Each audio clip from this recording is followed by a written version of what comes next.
everybody, it's me, Doug. The lighting in here is terrible, so I look like poop. Um, we had some real bad storms the other day, so half my face is missing.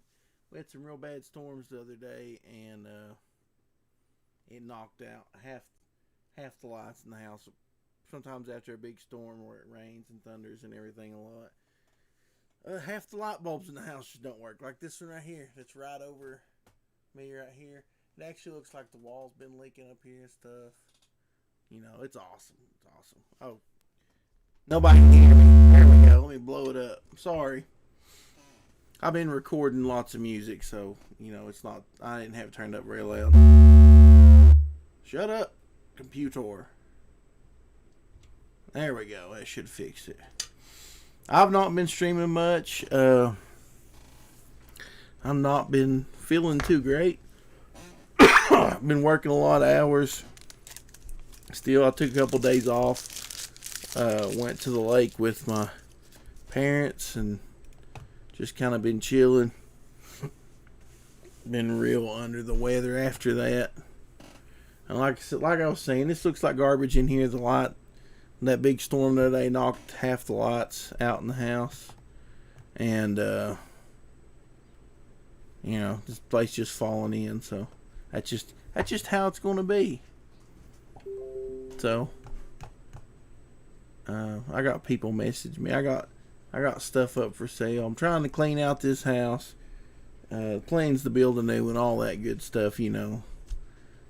Everything's just been so busy this summer, man. It's just absolutely insane. But we got plenty of people here in the chat. We got Jalapeno Milk. We got Jake. Ezra's here. Dave is here. Fox Pro. Muttman's in here. Ashen Jackal. He says, "Hey Doug, I was worried about you, man. Hope you're feeling." I'm feeling all right. I don't know what it is. I feel like it got run over by a truck. Let's see who else we got in here. Eric Hawkins is in here. Igthus is in here. So I hope y'all's doing good. I hope y'all's doing good. Figured I'd do a short little stream before I got on with Skinny. We're getting ready to launch Otis Stein.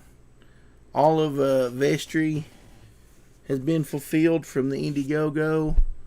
The campaign on Kickstarter is still going. So go and pick up that Matthew Weldon cover if you've not picked it up. It's definitely worth getting. It's really awesome. Those guys did a really good job on that book. You know, they're only going to get better from here. But I'm looking forward to launching Otis Stein. The Kickstarter Lone Wolf books is supposed to be here. I ordered them last week. They already supposed to be here, but they've been shipped. I've got the tracking number. I'm just so ready to get all that done. It's been a nightmare. I don't like doing books that have a lot of perks anymore. A lot of different perks and stuff. I do just keep things simple. I mean, that's what's taking so long on this book, other than all the other problems. Packing all that stuff up. There's a lot of stuff in there, in that book. A lot of crazy stuff. But yeah, I ain't got no Mountain Dew. All I got is a Coke Zero. I'm tired as all get out. I ain't been to sleep today. Got off work this morning, come home, and Mom lives right up there. I can walk to her house. But this is my grandma's old house, and there's an old building up there that it's a garage and it's full of junk. There's an outbuilding right here that Grandma had full of junk. And so we've been trying to get rid of the stuff out of this house, out of there, out of the garage, out of Mom and Dad's house. So I pulled my truck up there. And me and Mom's been loading it up all day. We're going to take all that junk off tomorrow. Got Gotham Knight in here. Hey, buddy, I hope you're doing all right. We got Hiroshi Paradox. He says, I'm drinking a Coke Zero right now, too. Yeah. Mountain Dew Zero is my favorite, but it's not always available there at the store. So I have to make do with what I got. Yeah, grandmas always do have a lot of junk. Their generation, and I understand why. When they were growing up, you know, hard times and people didn't have a lot of stuff. So I know people were more prone to hold on to things and they hated to get rid of stuff. So we've got a lot of stuff in here. All my furniture is grandma's old furniture and stuff. So Gotham Knights, I'm doing so kind of tired, but too early for bed. Dude, I know exactly how you feel, man. If it wasn't like we waited till this evening to launch because Skinny had to work, and I probably would be asleep right now, man. Usually on Wednesdays, I'm asleep. I feel bad. Lorenzo always invites me on his streams, and I'm like either in bed or going to bed. Slap No Milk says, I had Crave cereal and spaghetti for dinner. Going to wash it down with a beer. That sounds fantastic. Hiroshi Paradox says, when I lived with my grandma, she had a room we called the junk room. That would have been every room here. Oh, man. But I feel like poop. I feel like I've been run over by a truck. We'll keep making jokes at work that I've got the Ronas. I don't think I do. I think I just unhealthy living's just catching up with me.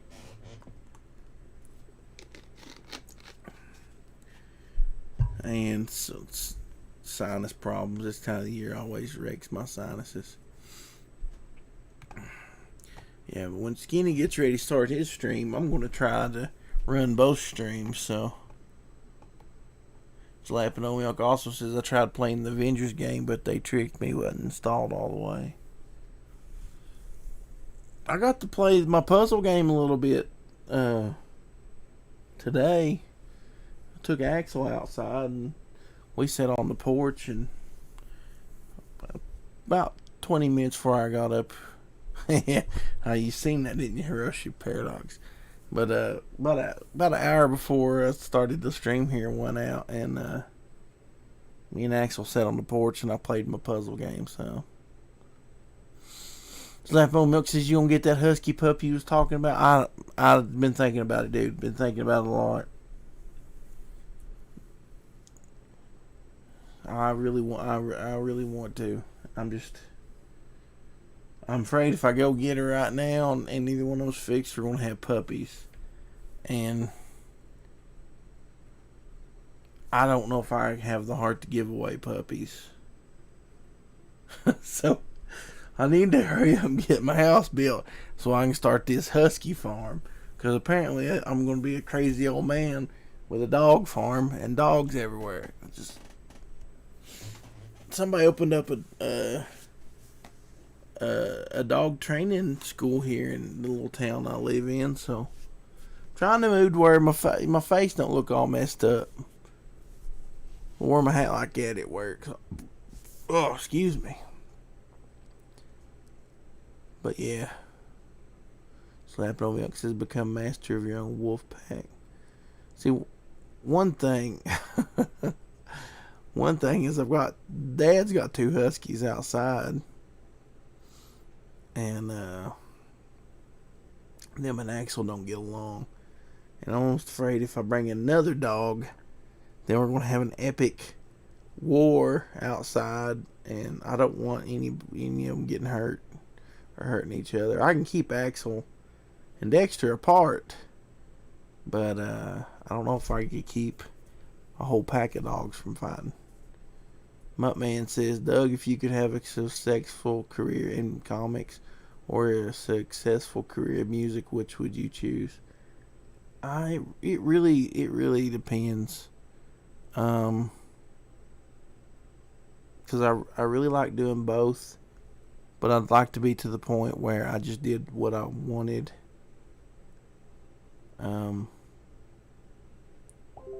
Like mostly now, I just kind of do what other people wants me to.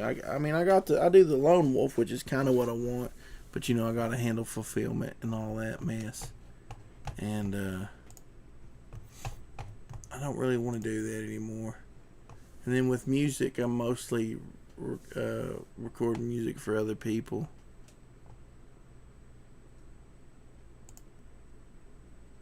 Let's see, I got a link from old Skinny. Let's see if I can make both of these work.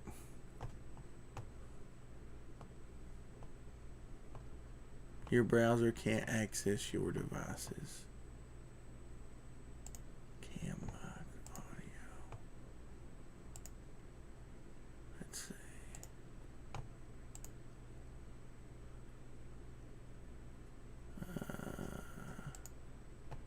Let's see.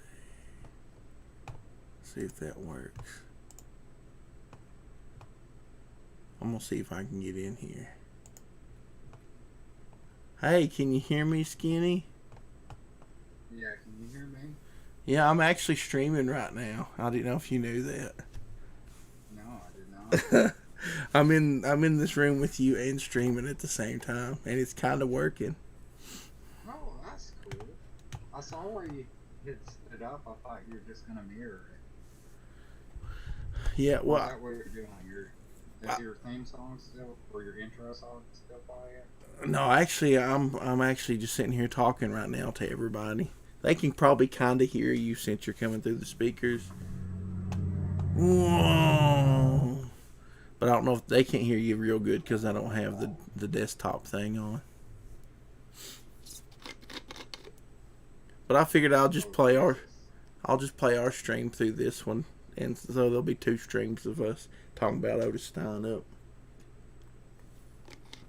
That'd be awesome. See how long that lasts. People saying volume's low on Skinny. Skinny's not really supposed to be in here. I didn't turn his volume up.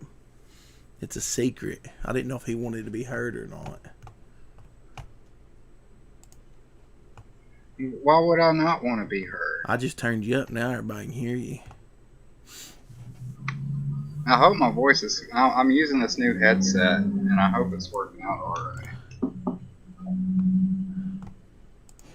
I guess it has a microphone built in. I don't know. Something weird. I've got the back room of StreamYards. I'm too tired, man. I can't. My brain does not want to work. Like it works anyways, but... Oh, now see, Dave's over here now. Yeah. Dave abandoned you. He loves me more. I don't care. My channel's got Axel on it. Yeah, well, my channel has cars that are driving by. And dogs that chase them. And we get meth heads. I like meth. I'm actually sitting outside on the in front of the garage where the '53 Ford is at, which I don't own, by the way, because Mrs. Skinny has work super early in the morning, so I'm not allowed in the room right now. Work early in the morning is lame.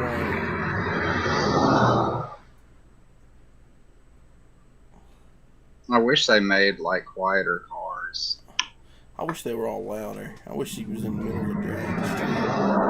He was like, I don't know. We got this one guy who like rolled through in some hoopty, and I guess he's got like a glass pack muffler, but it's like at 4 a.m. every day, and I literally want to wait for him one night and just throw a bunch of like carpet tacks out on the road and see what happens. He would wreck and explode and it'd kill everybody. And then I'd get a medal. Like, everybody be like, we hated that guy. But no, I'm outside. I don't know if you hear the crickets and frogs going, but... Eric Hawkins says, man up and tell Mrs. Skinny who the boss is. I did that. And the G hit me. I said, that's right, you're the boss. She showed you. She really did. So we've only... So why are we here tonight, Doug? Oh, we're going to launch Otis Stein. Otis Stein? Yeah, I decided to say it like Bearstein or Bearstain. How do you say that? Comstain? I hope that's not what we're launching. No.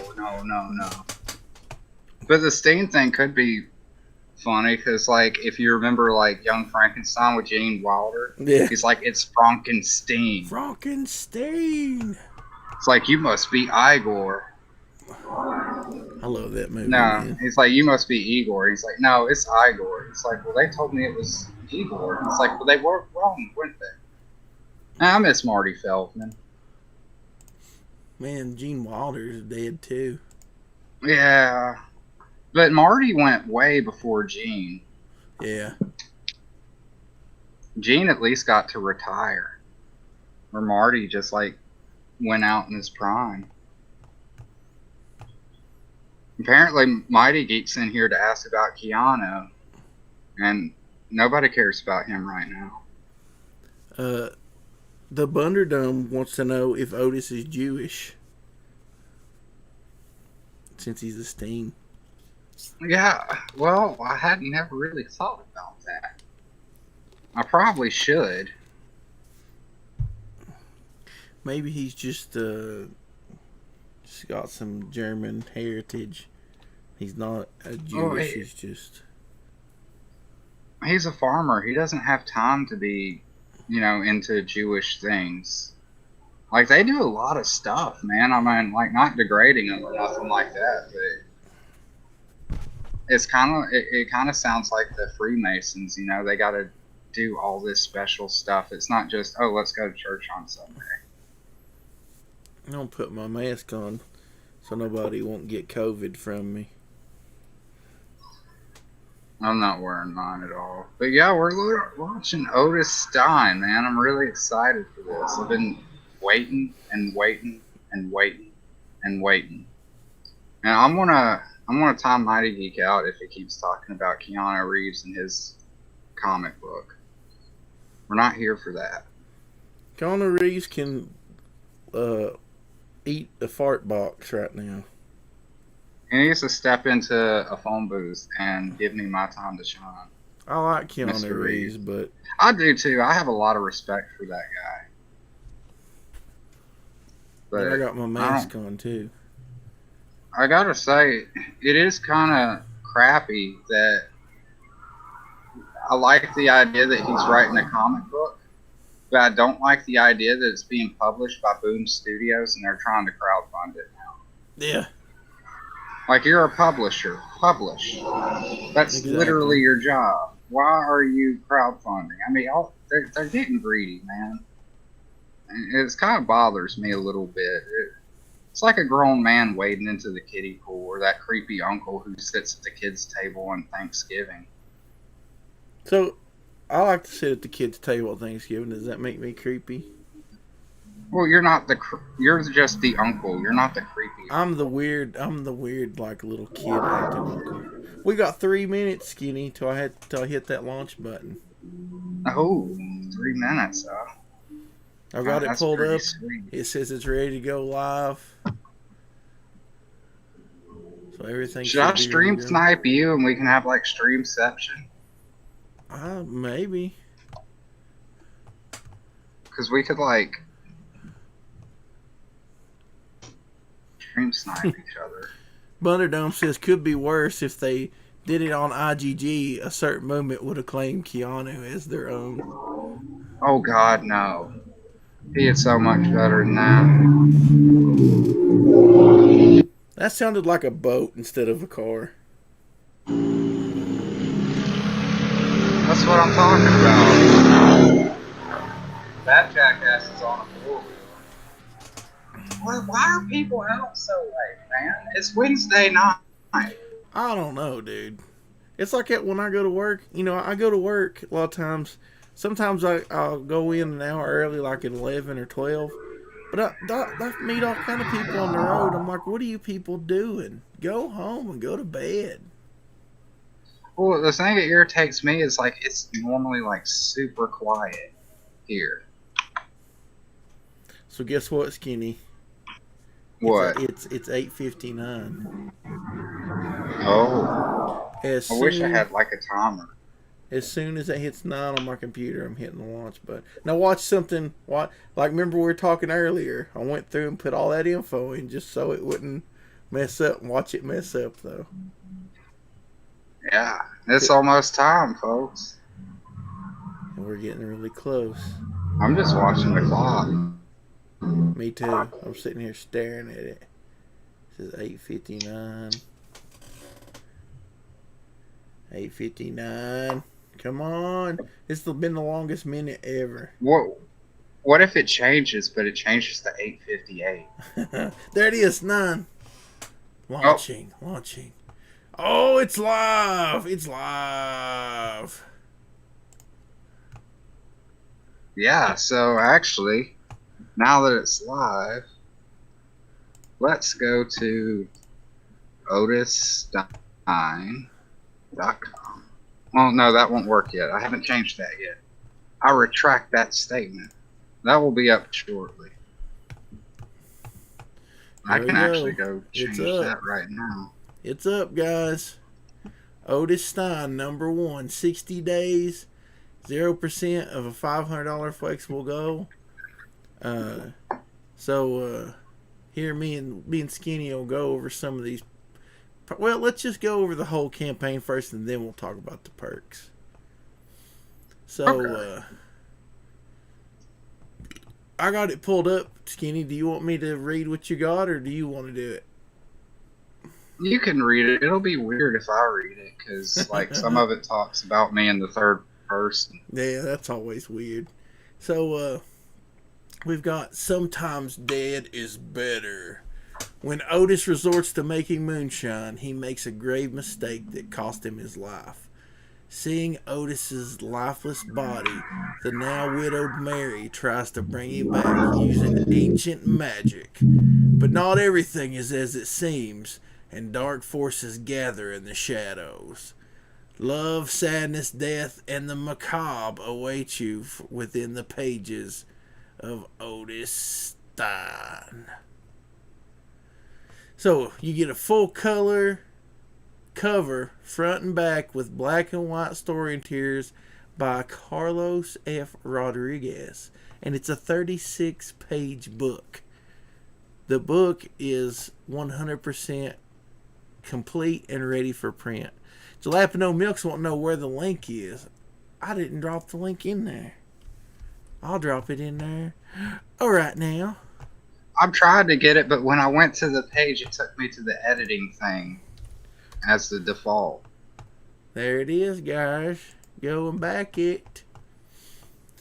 Okay, the book's 100% complete and ready for print. It's ready to go right now. We could print it right now, and it'd be ready for when the campaign wraps up.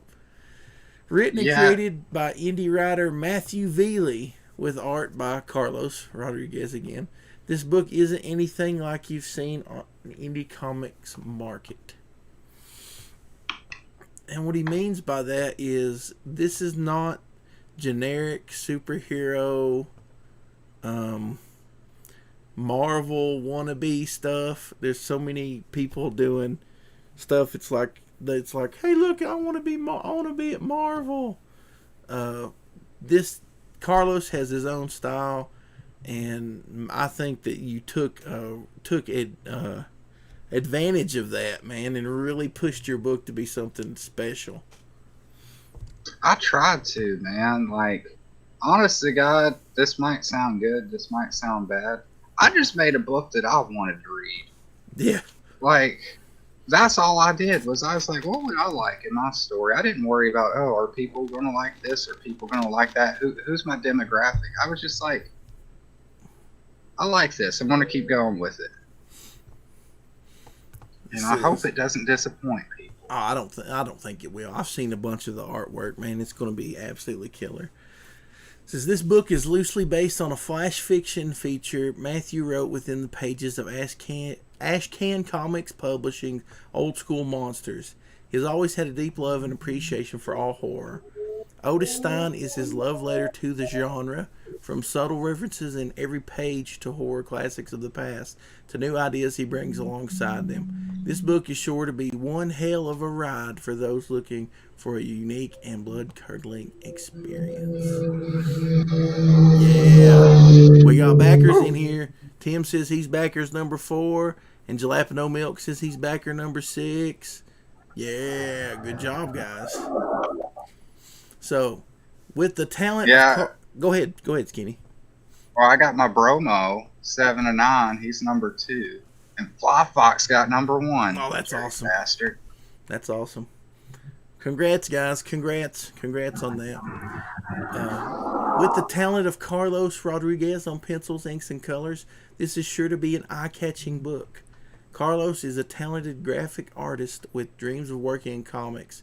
His contoured art style really complements the tone and atmosphere for the story, with artwork that takes a life of its own and seems to flow over the page, creating something truly unique. Otis is the love child of passion and teamwork from both great writing and art. So here it tells you what Skinny needs. He needs $500. There's going to be lots of really awesome stuff included in here. We'll go over that, when we look at the perks. Yeah, beyond the book, like, I've paid up front for pretty much all of the other stuff. We're just funding for printing. So all the stuff he's got, he's already ordered it. So that's one thing. This stuff will be ready to go. We'll actually just be sitting on our hands waiting to get this ready to go. Printing. It's stupid. He just said no international. I just want to correct something. There is international, it's just not offered directly. Just either DM me or DM Doug here, either through, or you could message us through the Gravestone Press on Indiegogo. We'll work something out. Just know that. Go ahead, Skinny. Well, I don't want to overcharge people for shipping, but I don't want to undercharge people for shipping. I've already put a lot of my own money into this campaign. I really can't afford to eat any costs. Yeah, and this way we can charge actual shipping, so you're not, paying $25 if it costs, $20 to ship it to you, or $15. And you're also, we're not charging you $20 and it costing us $30 to ship it to you. So we will get you a copy of the book. We have to be a little more careful about that, because there's a huge difference between shipping to Canada and shipping to Brazil. Yeah. Or Australia. Australia. Skinny wanted to do a contest here, and it says, the 5 people with the most referrals will earn free stuff along with their name in the book as thank you. We need all the help we can get, so plan on rewarding those for their efforts. Be sure to... Okay, now, this is just saying we're going to use the tools there. Yeah, well, they also need to use the share function on Indiegogo, if I'm not mistaken, too. Yeah. Like, copy that. Copy the link. Don't just... Share on your... like, when you click where it says share to Facebook, share to Twitter, if you do that directly from here, it will count. Yeah, and for every backer you get a referral. And against, Doug's advice, I wanted to do a contest. So. Hey, but you didn't put up much of a fight. Don't make me sound like... I'll just give you... Like I said, if you guys heard me and Skinny, you would think that we hated each other. Or that we argue constantly. Everything Skinny brings up, I automatically give him the other side of it. Just so it's there. And I expect him to do the same for me. But our campaigns reflect that too, I would say. Because, our books actually come out. Just wanted to say hey to Vicky who's in the chat. Thanks for stopping by, Vicky. We've got I think the same people I already named earlier, but we got the regulars in here. We got Jalapeno Milk, Eric Hawkins, Tim's in here. Hiroshi Paradox. Thanks for stopping by. And somebody just said it's already 50% funded. That's awesome, guys. Woo. You guys absolutely rule. But back to this contest here. Skinny come up with this contest, and right here it says first place will receive Otis Stein #1 PDF and physical, as well as the blacklight poster and original page from the book. So even if you back it, you can win a whole nother copy, and then you can give that copy away as a gift or put one up. You got one to read and one to put away. Second place, times are tough. Oh, I was just going to say times are tough too. So I understand that, some people can't, afford certain things right now. We all know some people suffering, but so this way there's a chance that you can get something if you're not able to. Exactly. And just because you can't back and if you still want to help, man, sharing that link out, telling your friends about it helps more than you guys know. I know, like on Napalm Brothers, Vicky, I think, had the most referrals on that. It was Vicky and I can't think, but I know, like, we was watching, and they shared the link out on Twitter all the time. Share it on Twitter, share it wherever. You'll be surprised where it'll pop up and list your name on it. Second place will receive Otis Stein PDF and physical along with the blacklight poster. So that's pretty awesome. Third place will receive Otis Stein #1 PDF and physical. Fourth and fifth place will receive the PDF. We got Bean in the chat. What's up, Bean? Thanks for stopping by. I don't know if Skinny's still here. Are you still here, Skinny? He muted himself. So thanks. I had traffic. It's all right. I heard that one. So here's the cover if you guys haven't seen. I know Axel's in the way on my screen. But it's just how it is. That cover is fantastic, dude. Yeah, I really liked it, man. Like, Carlos really hit it. I love this kid's art style, man. Like, Carlos killed this book. And I'm so happy with it. And I like the interiors, too, man. They're crazy looking. Yeah, so Carlos did the cover. He did Stupid Newfie actually in the chat did the pencils for the back cover. Oh, yeah. Which Carlos inked and colored. But they look completely different. I'm showing the back cover right now. I love that back cover where she's holding the eyeball. And it looks like she's got the Necronomicon. Yeah, he came up with that idea all on his own. He's like, what if I just have her sit there kind of looking confused, trying to figure out, whether this is the left or the right eyeball. Yeah. And I thought that was a great idea, so I told him to go for it. And he did an excellent job. I actually want to, if he can ever get the time to do it, I want him to finish that piece because it looks completely different after Carlos gets done with it. Yeah. So we came up with some cool perks. Mostly Skinny did. I told him, I was like, hey, I got a couple things you can throw in on some of these. So the featured perk here is the Gravestone Press, the Grave Robber. And it says, get it all and then some. Included in this pack is a digital and physical copy of Otis Stein 1, the 18x24 blacklight poster, physical copy of Lone Wolf 1, Otis Stein 3-inch sticker, Gravestone Press 3-inch sticker, Lone Wolf 3-inch sticker, Otis Stein 1.25-inch hard enamel pen, and a print of the original illustration of Otis Stein by Bruce Padnock. And I also want to say that I've ordered some 1.5-inch, like the little punk rock pins that have the new Gravestone Press pen logo on it that Eric Hawkins did. Those will be included in this as well.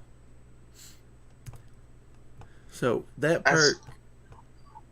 Go ahead, Skinny. Oh, I was gonna say that's a surprise to me because I didn't even know that.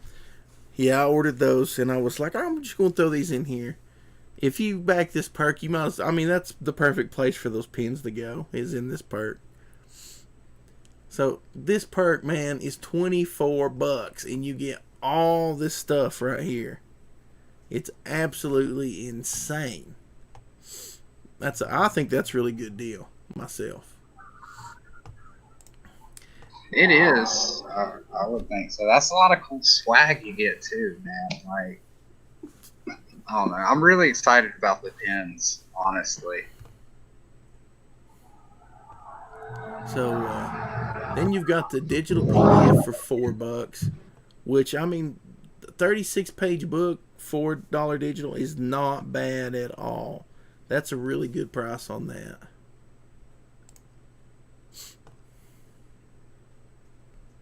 And the physical, man, the physical's just $6. And as we always say, the book is complete, like 100% without a doubt. In fact, I'll just do this real quick. You know, it won't be so close where you can actually see anything, but let's see. I'll just share the file folder. No spoilers. You can share it, and I'll click over on the StreamYard screen whenever you get ready. And okay, there it is. I had to unminimize it for it to actually pop up. See there? Still too tiny for y'all to tell what is on each page, but there's all the pages right there. And of course, so they're better. Just in case y'all do. It's all ready. I'm not going to share that forever. But here it's all ready to go, ready to be sent off.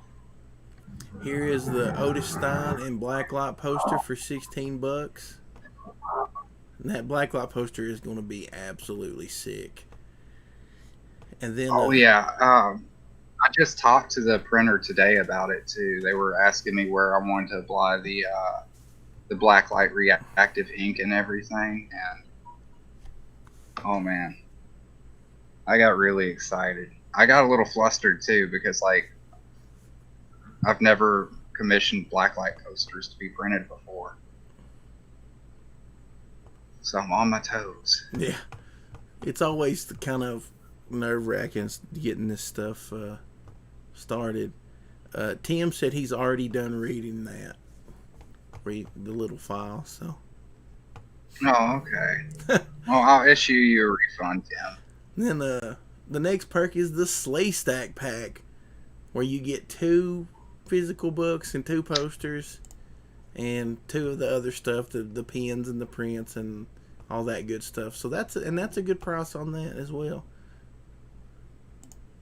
One I think that you guys definitely don't want to miss out on, and I always like to see people offering the original art from the book. Skinny's got a perk, $100 perk. You get the book, the Blacklight poster, the pen, the print, and an original page of the book for $100. That to me is awesome.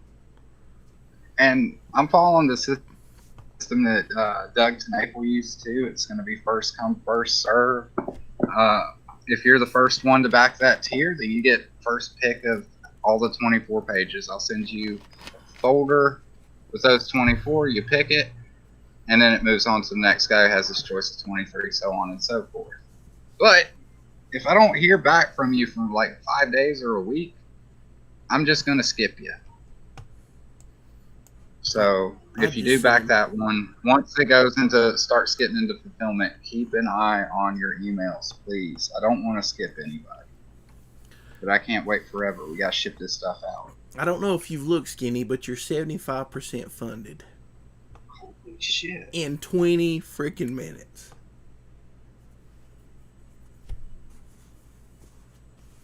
I hate to say it, like, I haven't looked at it because I've been sitting here like totally boomering out on linking the domain otisstein.com to the page. So it probably still takes you to the pre-launch page, unless that changed. So Eric Hawkins says, Sleigh Stack Pack, where's the Hawkins Park perk? Well, what would the Hawkins Park perk have in it? Would it just be a ticket for an ass whooping at Hawkins Park? It's just you get a letter with a bunch of threats written on it. Oh, that'd be funny. I did the Sleigh Stack Pack. Like, Lorenzo's my buddy, and every time he backs a book, he always tells me that he has to get a secret perk from me because he always wants 2 of everything. Yeah. This time I said to hell with it. I'm just going to include it as the Sleeve Stack Pack for all the altrusions out there. Eric said somebody backed the perk with the original art. Cool deal. That's awesome. 4 people Man, already got the Gravestone Press perk too. Doug, you and I, because you've seen pretty much all the pages in the book too. Maybe just like not in order, but like as they were being completed. We should take bets on which one you think that's going to get picked first. Oh man, that would be interesting. There's a lot of good pages in here. If I had the extra money, I would get on there and pick my favorite page. Well, I'm only selling 24, and only one of them's going to the giveaway, so there will be 3 pages that will not be available. I love them all, so I haven't even picked which 3 won't be available yet. Yeah, dude, you're 78% funded now. Oh man, and I'll be like, I know I sound really underwhelmed right now, but I just don't know how to process this. You won't be able to sleep tonight, man. No, I won't. Which I still have work super early in the morning. Thank you. The plan was actually to stream all day today. And Mr. Job decided that they were going to, say to hell with my request for the day off. Yeah. So I apologize. Jobs are stupid. They are. I can't wait to quit. Taxation is theft. And you notice you're not paying tax on it. I'm not going to let the government steal from you. Do you pay taxes on Indiegogo? I never really paid attention to that. You, if you make over... As a backer. Oh, as a backer? I don't think so. Somebody's got to let me know in the chat, because I never really paid attention to it. But that would be a good selling point. It's untaxed, because taxation is theft. Yeah, I'm not a big fan of taxes. I'm not either. But it's a necessary evil. I'm hitting that refresh button. If you have to, get in there and get that digital PDF at least. We got old Zach Hawkins in here. What's up, Zach Hawkins? We got El Rodimus Flash. What's going on? I don't know if I mentioned, I didn't notice, but the Pickles in here. What's up, Pickles? Hope you guys are doing well. I am tickled to death for Skinny. He's off to a great start. I really expected this to get funded pretty quick, because Skinny's been talking about it for a couple weeks now. Yeah. So I've been working on this thing so much. It's been crazy. Well, I can't wait to see. I'm trying to pull up some art to share, but for some reason StreamYard's not recognizing it. I still got Axel on my screen. No, he's so big you can't see nothing. I know, I love Axel being here. Axel's here for me. Actually, when we ended up coming to the place we were moving at, we were watching my wife's sister's dog, and he's a husky as well. And his name was Buddy, and he was really friendly and vocal, and he had separation anxiety really bad. Yeah, sounds a lot like Axel. Oh, man. Pickles has got his internet back on, guys. So, you guys have got 2 books you need to be backing. Vestry and Otis Stein. Yeah, because we got Vestry on Kickstarter right now with the special variant for Matthew Weldon. That color looks sick. Yeah, it's really stinking good. When we get done running this on Indiegogo, we'll probably run it on Kickstarter as well. So, but don't wait to get your copy. You want it right now on Indiegogo. Because by the time we get ready to run a Kickstarter, it'll probably be something different somehow, and you want both. Right, Skinny? That's right. There may be special stuff on Kickstarter. There may not be. Yeah. Let's play What's in the Box. What's in the box? I love that movie, UHF.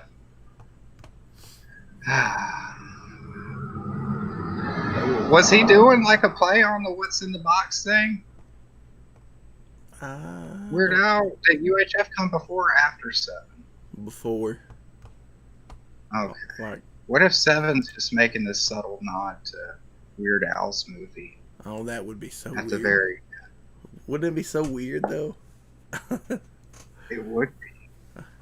It'd been better if Weird Al would have been the killer in 7. Yeah. Or Henry Winkler. Yeah. So, yeah, you and Mrs. Skinny went and saw Bill and Ted 3. Yeah. What did you think? Dude, honestly, I loved it. I thought it was the best thing ever. I don't mean like the best movie ever, but it was everything I hoped a Bill and Ted 3 would be. I didn't know exactly what to expect, but I wasn't disappointed. You know what I mean? Yeah, I mean, now my favorite Bill and Ted movies are 2, 3, and 1. Yeah, that's the way mine goes too. I mean, I saw a couple of reviewers, and I'm not saying that, you know, the movie doesn't deserve critique or whatever, but the angle a lot of people have been reviewing it as is they thought it was going to be like a modern kind of reimagining kind of thing. And then you end up with just this same just wacky plot like from the movies that were in the 90s. I mean... I didn't want a reimagining of it. Did you? No, I wanted the same thing over again because I'm a simple. I guess they wanted a Ghostbusters 2016 except Bill and Ted. Yeah, I mean, people just want simple things. They don't really like change all much. So why would you take an existing IP and change it? Like, I'm just curious what they were wanting though. Like, did they think that it was going to be like this Christopher Nolan take on Bill and Ted where it's like really dark and gritty and... Yeah, I don't... Well, I mean, one big thing about the movie that made it different and is kind of rare to me these days was it was really based around them as a family. Yeah. Everything that Bill and Ted tried to do in that movie was save the world or keep their family together. And I thought that was really cool. Yeah, because, I mean, there's a lot of funny parts in the movie, like when they go to couples therapy. Mm-hmm. I mean, it's not spoiling anything in the book. It's literally at the... I'm not in the book. In the movie. It's literally at the beginning. But, yeah, they both do couples therapy at the same time with their wives. Dave... Oh, sorry. I just see what Dave said and it cracked me up. Go ahead and finish. Oh. No, I imagine Dave might be a bit funnier. He's going to kill me. He just put. Was it the girlfriend thing? No, Dave just put. This is like, we're talking about a gritty reimagining. Oh yeah. And Dave put, Ted. do you bleed, Ted? I mean, they kind of do that in Bogus Journey. Bogus Journey was dark. Yeah, it was. I mean, robots came back from the future and killed them. That's what I loved about the movie, though. The original one was just your basic feel-good, goofy 80s movie. And the second one was just dark. You did not expect that. And it was scary. Remember when Bill's running from his grandma and she's trying to kiss him? And when he's in hell? Yeah. That scared me when I saw it as a kid. Oh, man. And the new one I thought the nightmare scenes. And then the devil thing that they like. Oh, man. That movie was really dark. Did you know, though, originally they were going to call it Bill and Ted Goes to Hell? I don't know. I like Bogus Journey. Bogus Journey is better, but Megadeth was going to be the title track on the movie because they had a song called Go to Hell. And when they first go to hell, there's these epic riffs playing, like when they're looking up, at Satan. And that's from that Megadeth song. I never knew that. Yeah. And they actually dropped Megadeth right there, name drop it. He's like, Ted, if I die, you can have all my Megadeth albums. And he goes, we're dead. And he goes, they're yours. Oh, man. But yeah, the third movie, man, it was more the same. And that's exactly what I wanted. That's exactly what I was expecting from it. I had a good time watching this movie. Yeah, man, I did too. Yeah, now, if you never liked Bill and Ted 1 or 2, don't even bother. Like, go see New Mutants and let me know if that's any good. I heard that was awful. That was playing with Bill and Ted at the theaters I went to because it was weird. They only had, they were only showing 3 different movies because they only had 3 different screens. But you go in there and you sit in this really comfy recliner. Did you have to wear a mask? Not inside. Not once I got in the theater. Like in the lobby, they prefer to. But once you actually get back there, you're good to go. But no, I sat down. We actually showed up early. I sat down at a bar, and I'm in Alabama, so I know these things have existed in places like New York, but this is like a completely new thing to me. But it was excellent, man. It was the best experience I could have going to see Bill and Ted 3. Was at this theater because I ordered Jameson with a splash of Coke right before the movie started, so I was already catching a little buzz once it got rolling.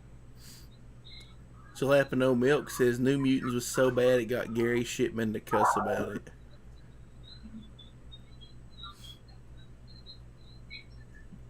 I'm curious of how bad it is. I didn't see Bill and Ted in theaters. I watched it here at home. So I didn't know you can do that. Because I actually want to see that movie again. You can get it on Amazon or whatever. Oh, I'm going to Amazon. I think you can actually already buy it. Maybe. It's not officially a Bill and Ted movie until I've seen it 8 times. I was thinking about watching it again. I haven't had time to sit down and actually watch a movie. The last couple of days when I've been home, I've just laid down on the couch and slept. If we ever get the time, what we should do is both watch it at the same time on a stream. But I mean, not show it, but as a commentary thing. Yeah. Because if we show it, we'll get in trouble. I gotta go buy that. I'm looking for that now. I got all that Indiegogo money now, I'm rich. Y'all ain't ever getting a book. It's not happening. It's gonna run off into the sunset. Just go run off and watch some Bill and Ted. Now I'm gonna spend all the funds on Bill and Ted 4. I'm changing my screen real quick so I can go and drop this link and tell people to go back this.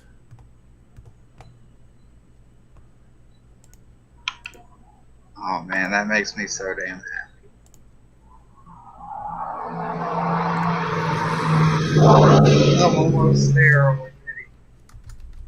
Oh, I just need 22%. I'm telling people So to go close. back Otis. Let's see. Now I gotta drop it on the Facebooks.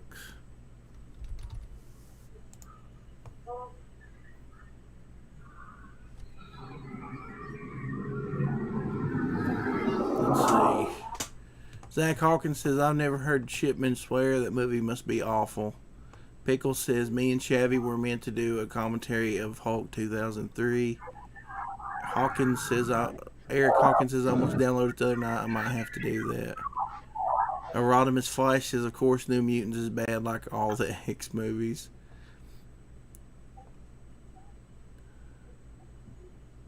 Jesus. Yeah, it's not good. Okay, I gotta exit out of that. I had too many tabs open. And we'll share this Oh, on. I'm so happy about that. See that 4 got the grave robber perk, and I'm happy about that because like y'all are getting like exclusive stickers. Like it's just going to that one, like the Otis logo. You may have seen me post them on Twitter, but I only had 50 of those printed, and that's all I'm gonna do. I'm not gonna be printing any more of these. But so you can see, it's on the back of my phone here.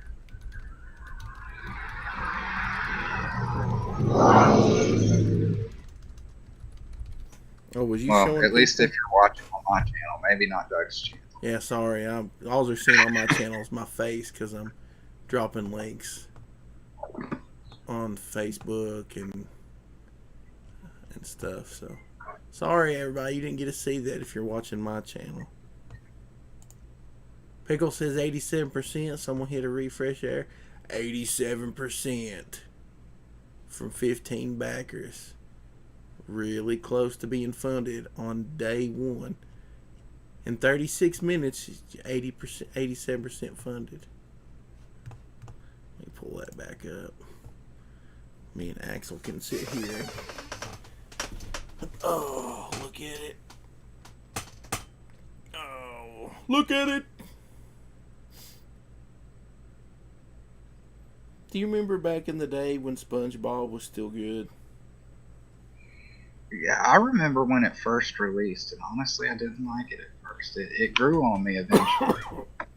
Well, I was in high school, so I didn't really, pay any attention to it. I was like, whatever. I don't care. My youngest brother, though, he loved it. And he watched it all the time, so I started watching it, and I thought it was hilarious. I think the first couple seasons are still really, really funny. So, is my audio screwed up? Let me do a refresh. Let me do a fix here on my doodad.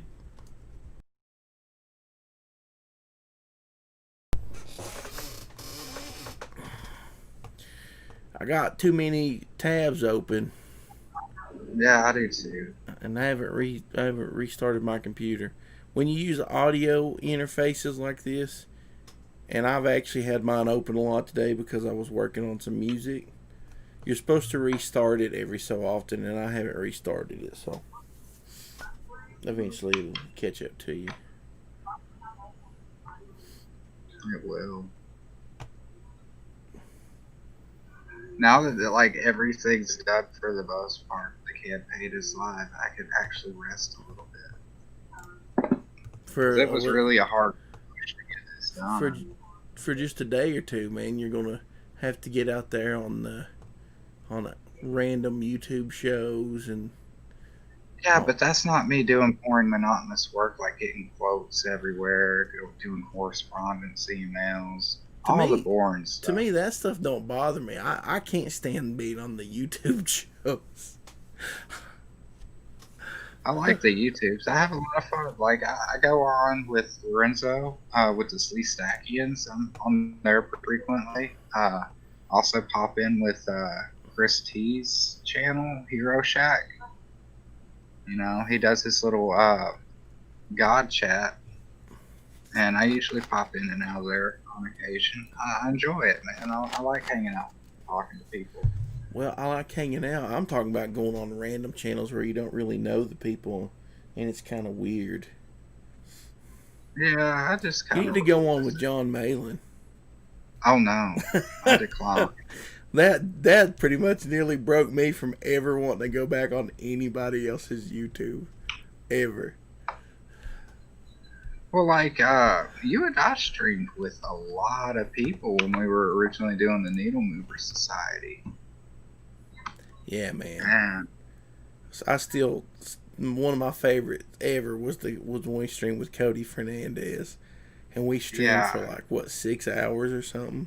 Oh, man, I gotta go rewatch that one. But yeah, We that's what I loved about laughed. it. Like because of your experience with Malin, we were just like we want to just hang out, no pressure, Oh man. and that's what we did. Yeah, Cody was one of my favorite ones. Yeah, I really like I also Cody. loved it when we had Ty White on. I still miss Drawn and Tortured, man. Drawn I and want to Tortured was redo great. it. Like it's hard to with my work because my schedule's all over the place, so I can't schedule anything to be like a regular time.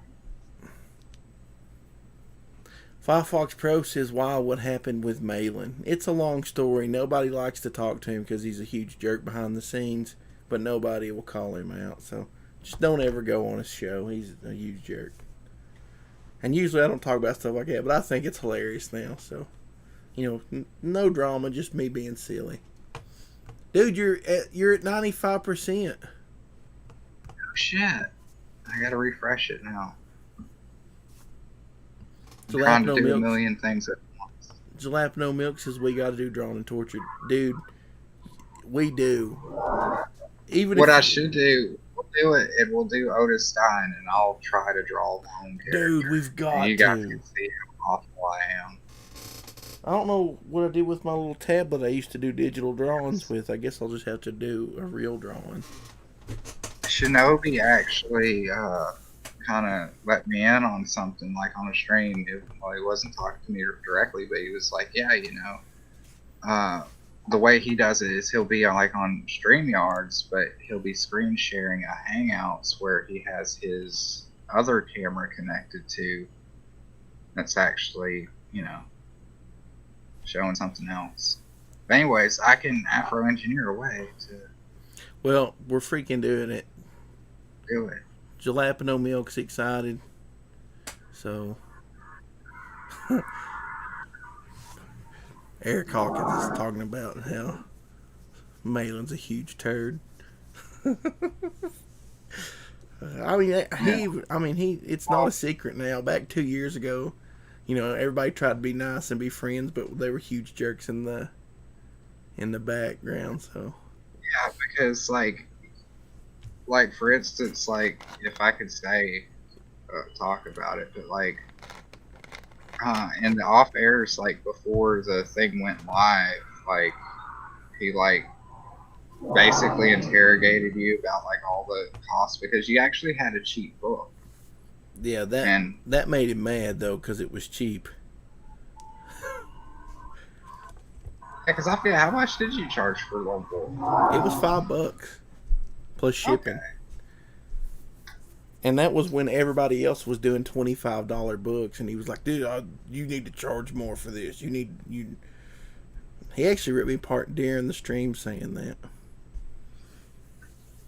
Yeah, but he was just a turd, and then you ended up like it was really stupid too because you did this little thank you thing, and you thanked I think you thanked Doug Tenaple and I thanked everybody who showed up in my referrals. Yeah. And he didn't show up in my referrals, so obviously I didn't even think about it. I was just looking. and dude made a huge stink about it on Twitter and got like all of CG to pretty much run me out of town, out of Twitter town. It was hilarious. For a guy who didn't sell a single one of your books. Yeah. Oh well, it's all that was just. It's all water under the fridge. It's just shenanigans. But now we've gotten together with other folks who like selling cheap books. Yeah. We'll be like the cheap black market for comic books. Like Vestry. Vestry is like $6. Otis Stein is $6. You know, cheap stuff. But it's good. It's not cheap. It's affordable. Yeah. We're trying to be. I'm sure they know. We're trying to be affordable with what you would get at the comic book store, but the thing is, our paperweights are thicker, and the books look a lot better. So you're getting something really, really special. Pickles says, is the Otis and Lone Wolf crossover happening? Yes, it is happening. It's just going to take some while. We got to get this wrapped up. I've got Lone Wolf. Lone Wolf issue 2 is supposed to be done by October. So I'll be doing that. Otis Stein, somebody says it's 100%. I refreshed it and it still ain't showing 100% for me. Oh my god. It happened. We're beholden now, Doug. How does that feel? Let's see. Okay, I got 97%. Yeah. Almost there. I'm $11 shy. Dave says, will my shipping info be printed on the back of my comic? I bought this new label printer, and what I'll do is I'll just print out a label and stick it right on the front of the comic. So, you know, you'll have to peel that off when you get your book.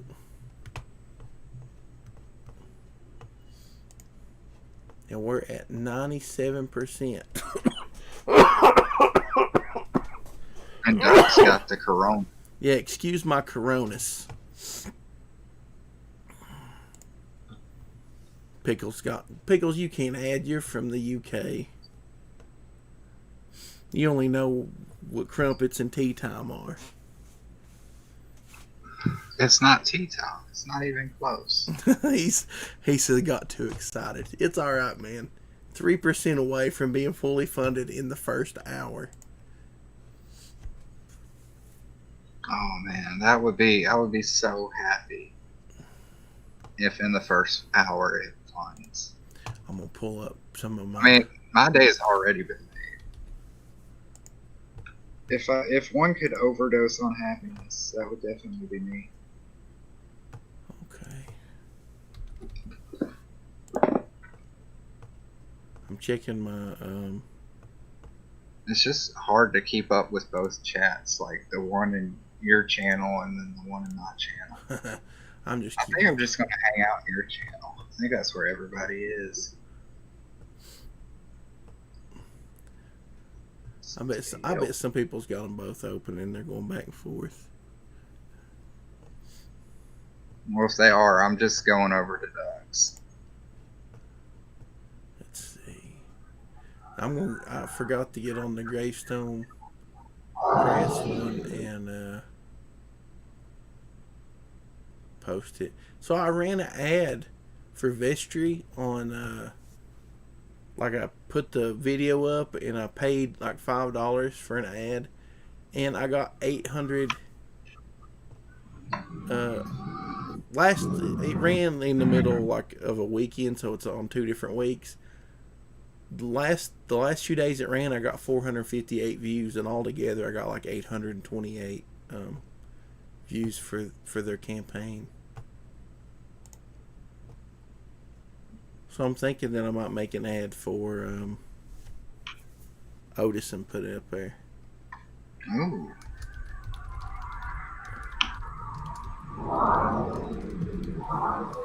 And I'm actually in a couple horror groups that talk about horror movies and stuff. So maybe they would be into this.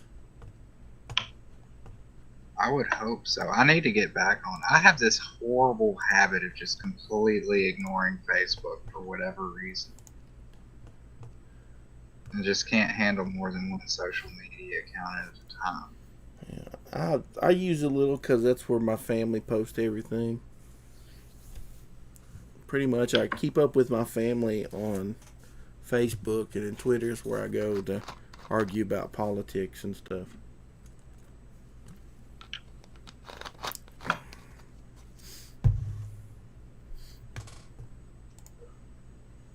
Oh, streamception on this thing in here. Yeah, that's what we got going on. I'm watching you stream this stream.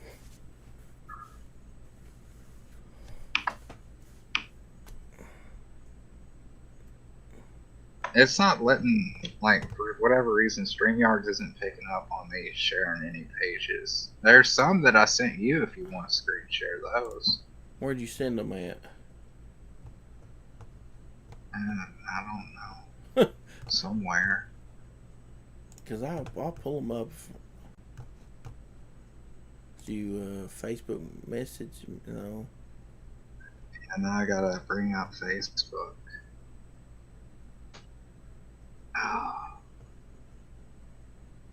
I hate the I'll share this photos picture you viewer sent me today. here on the computer. I'll share this picture of that toilet paper you sent me today. Look what these turds that Skinny's work did in the bathroom. They didn't even put the toilet paper in there on the toilet paper holder. What kind of tard does that? No, they didn't. Not at all. I had to do that when I worked at Walmart. If you don't have a key, you can take right there. This is something you might need to know if you're ever at a Walmart and the toilet paper, like, you can't reach it, like it's tore off or whatever. You can take your hand, and right there where the little lock is where you turn it, you can take your hand and, like, just chop it just a little bit. Like, not so hard to break it, but it'll pop open, and you can just get the toilet paper out. There's a life hack there for when you're pooping. Yeah. You need more toilet paper. It just made me so mad because, like, that's the epitome of lazy. Jalapeno Like, you took the time. Sorry, I didn't mean to cut you off, Skinny. Oh, you're okay. There's a slight lag, I suppose. Jalapeno. But, I mean, you know, you take the time to do it. You piss off on, like, the last 2 seconds.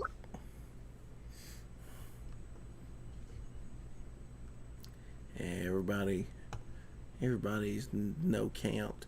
Jalapeno Milk says, "Is that one ply? That's just wrong." And Hiroshi Paradox says, "You must be fancy to think that's so appalling." Pickle says, "Wiping is too hard." Now, I just tell you, me and Hiroshi Paradox, apparently, we live very similar lives here. Because I go to the dollar store and I buy dollar toilet paper. And it's actually better than some of the more expensive stuff. But I buy a roll, it's got 6 rolls of toilet paper in it for $1. And he says I don't have a toilet paper holder. I don't either. I just throw the toilet paper things in the floor. And there's a rail next to my toilet because, you know, my grandma and grandpa lived here and they were old. And I just set the toilet paper on that. I guess there's a point in your life you just kind of give up, and I'm there. It won't let me send you pictures, Doug.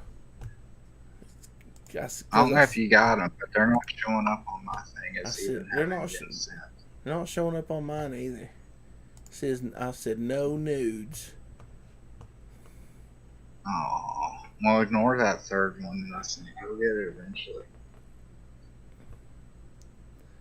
So, Here's a picture of that Otis Stein sticker if you guys was watching my stream instead of Skinny's when he's showing it.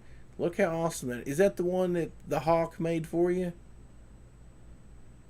I'm not sure which one you're looking at yet. The one that's on the back of your car, next to the gas tank. You sent me the picture of it. Oh, yeah, it's not even next to the gas tank. It's like right next to the license plate. That's on the back end. Oh, it's hard to yeah, hard that's Eric made me that one just kind of out of nowhere. Like, next thing I know, he's like, "Hey, I got these stickers to send you." I was like, "Oh, cool." Yeah, and those things, that one's looks smaller in the picture than it actually is, because it's actually about, I would say, maybe about like 7 to 8 inches high. Yeah, it looks freaking awesome, man. I like it. But yeah, like it a lot. Those won't be on the campaign, by the way. He only made me a couple of them, and they're all spoken. Oh, it says you sent me a photo, so let me open that up. Let me turn that camera off. Remember about the... I don't want people seeing our secret conversations where we make fun of them off stream.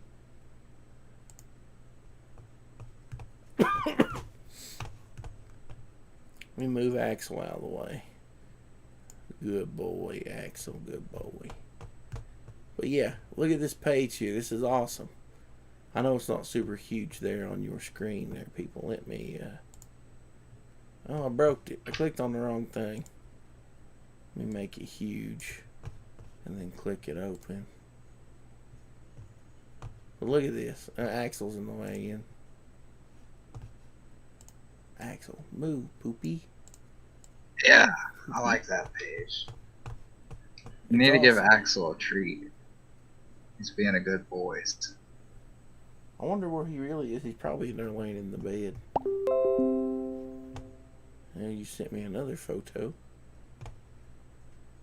It just took forever for you to get it. Which is weird because I'm on my computer. There we go. Here's another page. This one was on the campaign page, though. I gotta make $11. I got 4 minutes. Macho Man will come in and he'll be like, "You got 3 minutes. You got 3 minutes."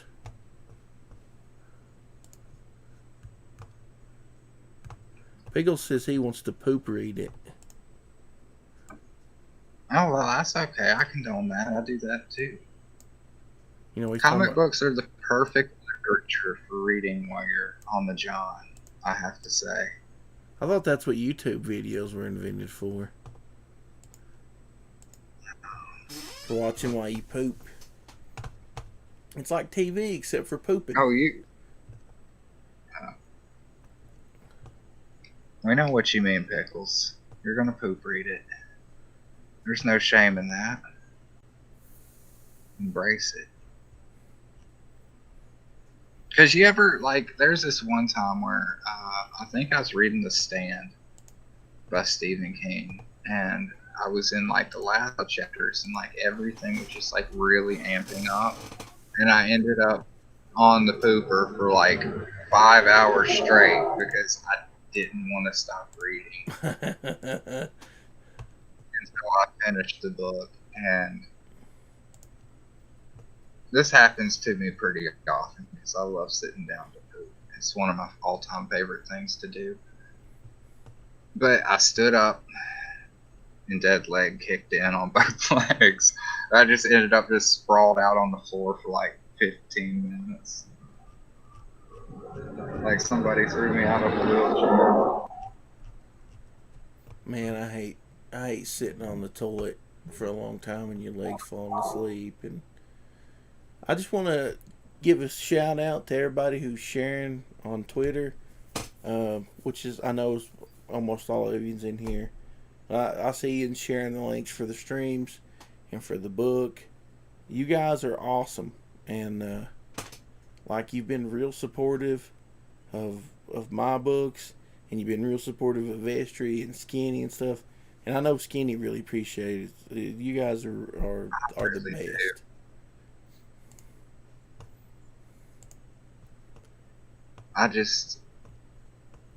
I'm speechless. OtisStein.com still Even won't if I work. get that extra $11.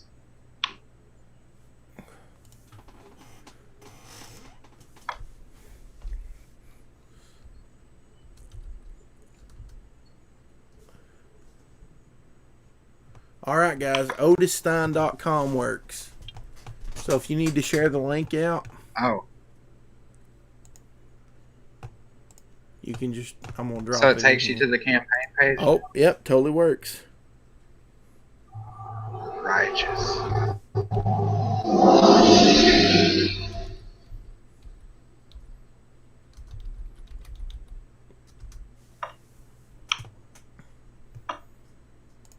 So that's a real easy way to get to it. Everybody can click that. 98%, you're $7 away. $7? $7. Oh man.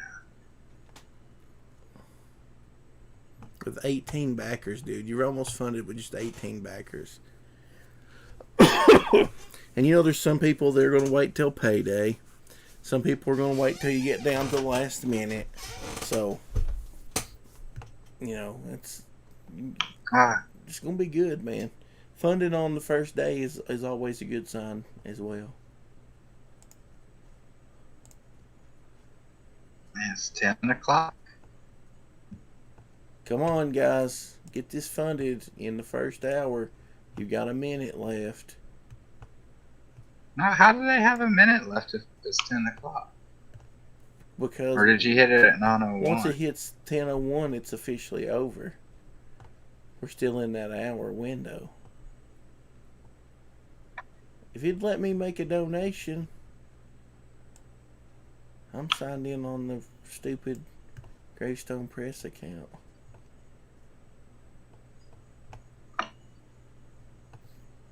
Yeah, that's why I'm not screen sharing it, because every time I go there, it loads up the one that I can edit. And I'm like, I don't want people to see all that nonsense. That's the boring stuff.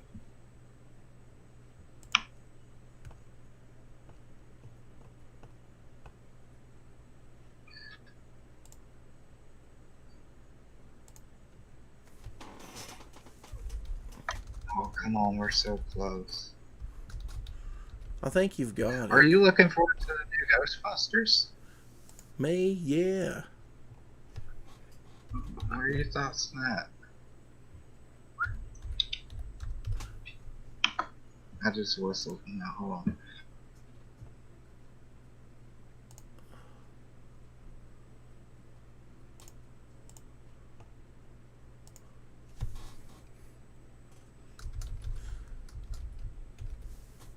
I think Gary Busey swept in there at the last minute and made a donation. And got you funded in the first little bit. You know how that Gary Busey is. He's a big supporter of these kind of books.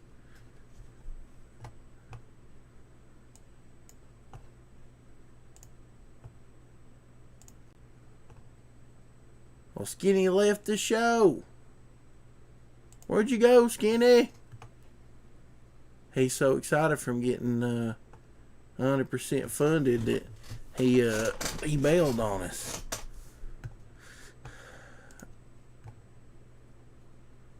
Skinny! Where'd you go, Skinny?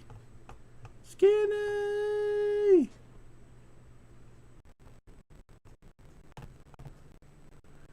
Uh-oh. Skinny's gone, guys. But the book is funded. 20 backers, 513. Are you back, Skinny? Alright. Yeah. You're funded. I am. Sorry. 102%. Oh. Gary Busey come in last minute and so did somebody else. Oh. I'm excited about Mr. Busey. He's pretty awesome. You know, But it's a good funded. fucking Gary Busey. Day one, man. Funded. They say I'm a robot now. I'm going to have to reset my doodad.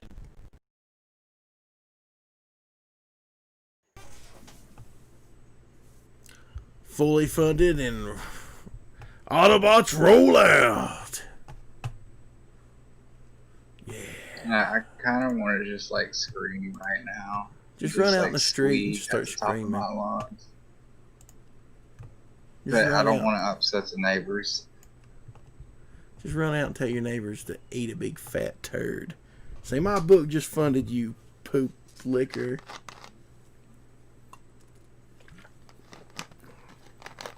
You want me to go outside and scream real loud?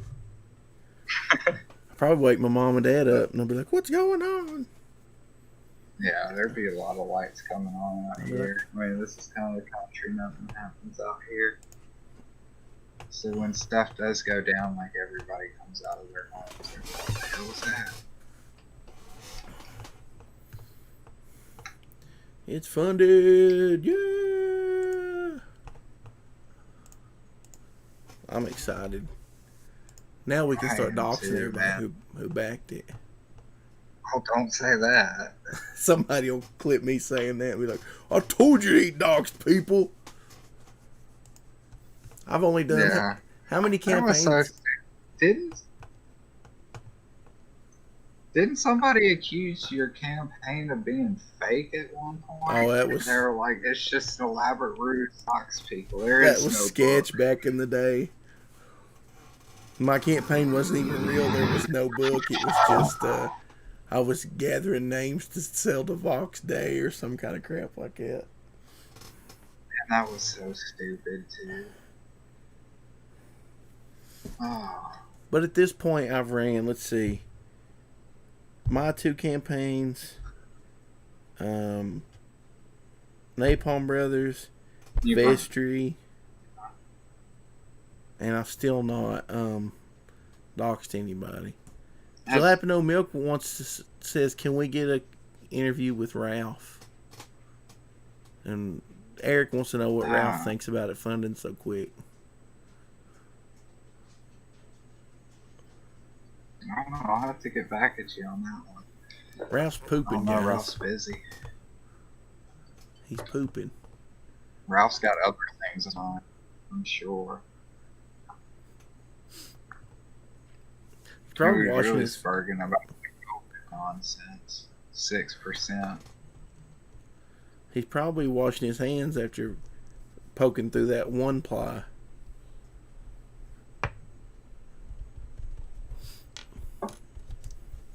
Yeah. Well, I had somebody, and this is like just really incredibly stupid. But of course, you know, they were talking about like, I guess women need free pads for whatever reason. And they're like, it's a necessity. And I just brought up, I was like, well, toilet paper's not free. And their immediate thought was like, yeah, it is, because I can go to the grocery store and get as much of it as I want for free out of their bathrooms. I'm like, okay. That just makes you a huge butthole. Yeah, well, you're still stealing. I mean, it's not free. Unless you just like, could you imagine somebody who exclusively poops at Walmart just to save a couple of bucks here and there? I can't imagine it. I believe those people do exist. I have this one friend, and he doesn't exclusively poop at Walmart, but it never fails. Every time he goes to Walmart, he has to take a crap.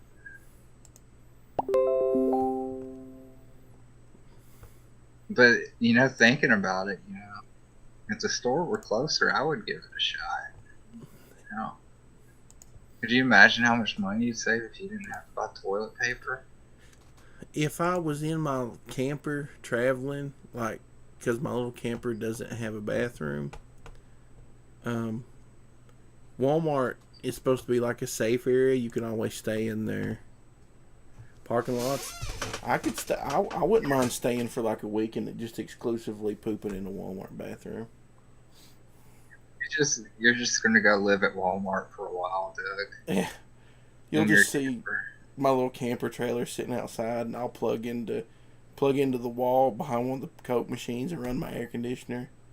And I'll come out with a bathrobe and slippers on and my newspaper, walking into the Now store you'll just to be go. like, was that Chuck Mangione? Yeah, he's living at Big Low Mart. You're just living up in the toilet paper. Oh, Oh man, oh man, that would be interesting. Like, just think about everything you would see if you stayed at Walmart for a solid week. You just went on vacation to Walmart. dude, there's no telling. I saw plenty of crazy stuff just working there. I can't imagine being there Had 24 hours a day. we had this one guy who was down here. I never got it on video. I don't know if I'm sure somebody did. I didn't have to look it up because it actually happened, but he just like walks in. He's just like singing opera at the top of his lungs. He's a big old fat jolly guy. Of course, he's white and wearing a fedora. It was really strange. And like, he would talk to people, but in song and in opera. Like, that's how he communicated. It was a sight to see, that's for sure.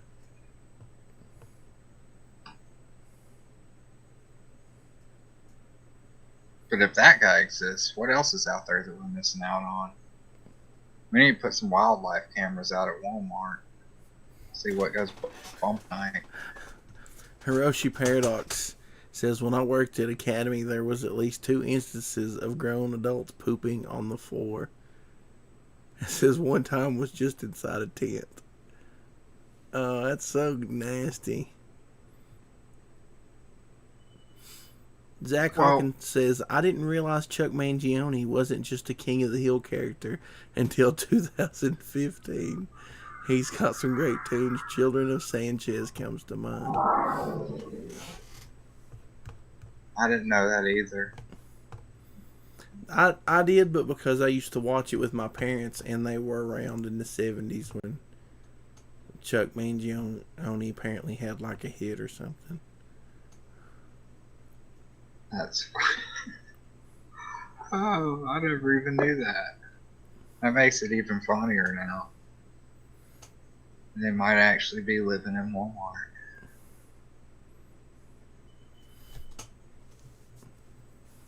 We got 7 in here, and Durkin says, I will poop on your head. Oh, please don't. One of my coworkers was telling me this story. Apparently, at one time, at some other job he had at a gas station, and they had like, larger urinals, or bathrooms. They had like stalls and everything, and apparently, like, there was this trend going on where these kids would just take like a buttload of laxatives and then like just like bend over in the bathroom and see how far they can like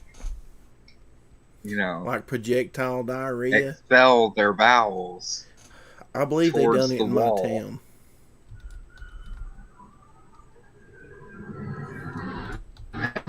Hey, guess what? I don't know what the hell kids are doing these days, but damn.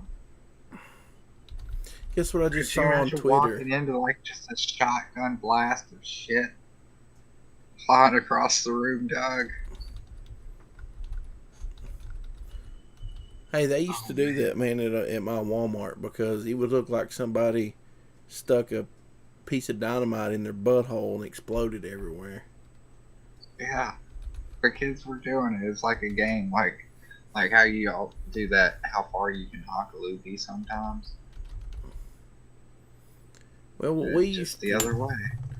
We used to, like, we'd have these big long urinals, and we'd take turns standing at the end of them when I was kids, and seeing who could pee all the way across and hit the wall.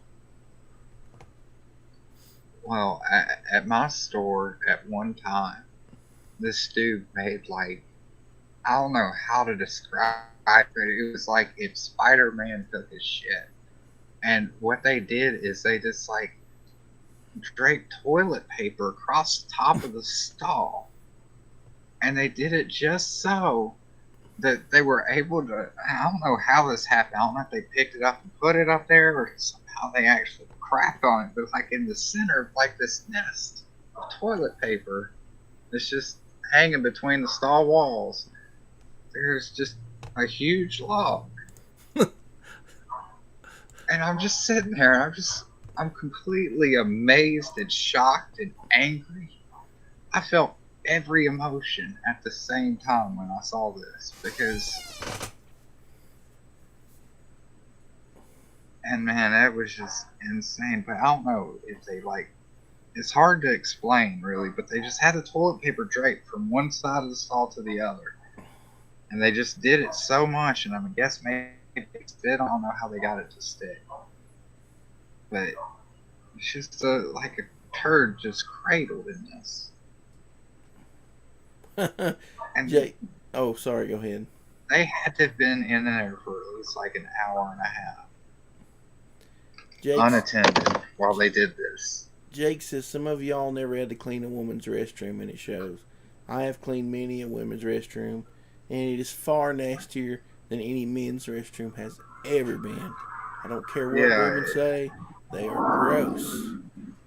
It's a really fun day when you gotta clean up like just used tampons that were just stuck to the stall wall as like freaking war trophies. We got Lorenzo popping in the chat. He says, I'm super tired but wanted to stop by and say hi and wish you guys a successful campaign. Thanks, Lorenzo, buddy. Appreciate you stopping by. Snacks aren't allowed to be tired. And Doug's going to give me COVID. I'm not wearing the mask. I hope you guys got your mask on. The elementary school I went to, like, the bathroom stalls were they were built like the walls were block. They built like the stall into the walls, so they didn't have metal stalls. And one day, I was probably in 3rd grade, this kid takes his pants and his underwear off and like climbs all the way to the top with his head touching the roof and poops like from the top trying to hit the toilet bowl. It was the funniest, most disturbing, weirdest thing I've seen in my life.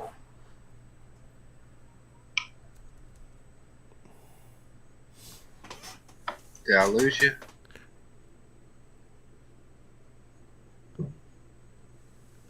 No. What? Did I lose you? I'm here. I don't know. Did you hear my story about pooping? You cut out halfway through. Where are you going? Pooping in the east, pooping in the west, pooping in the place where I poop the best.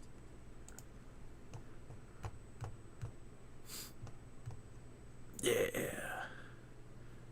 Skinny. Skinny. I know what love is, Skinny. I think Skinny's gone, guys. Let's hit the refresh here on the Otis Stein. Still the same. But remember, guys, when you share it out now, you can just share out OtisStein.com. Of course, that probably won't work without the HTTPs in front of it.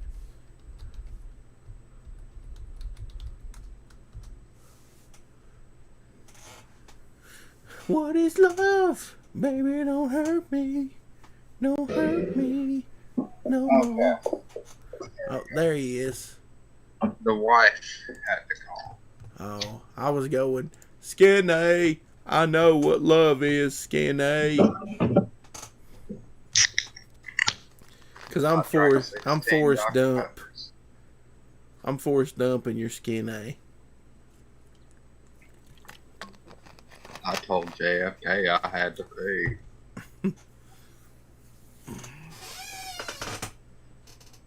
Oh man. Or was that Nixon we had to pee? I can't remember who he told. It's in the Weird Al song. Told, I think it's JFK. Told JFK really had to pee. He's gump, he's gump, he's gump. Is he inbred?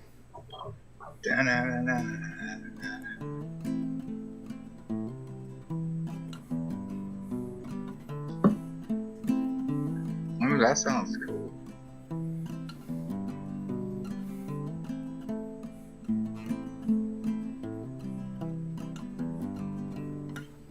Yeah, I like the way this little classical sounds. It can get like a little kind of creepy sound when you're playing bluegrassy sound and stuff.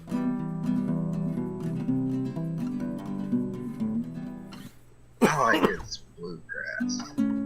Sitting right at 20 backers. Very excited about this.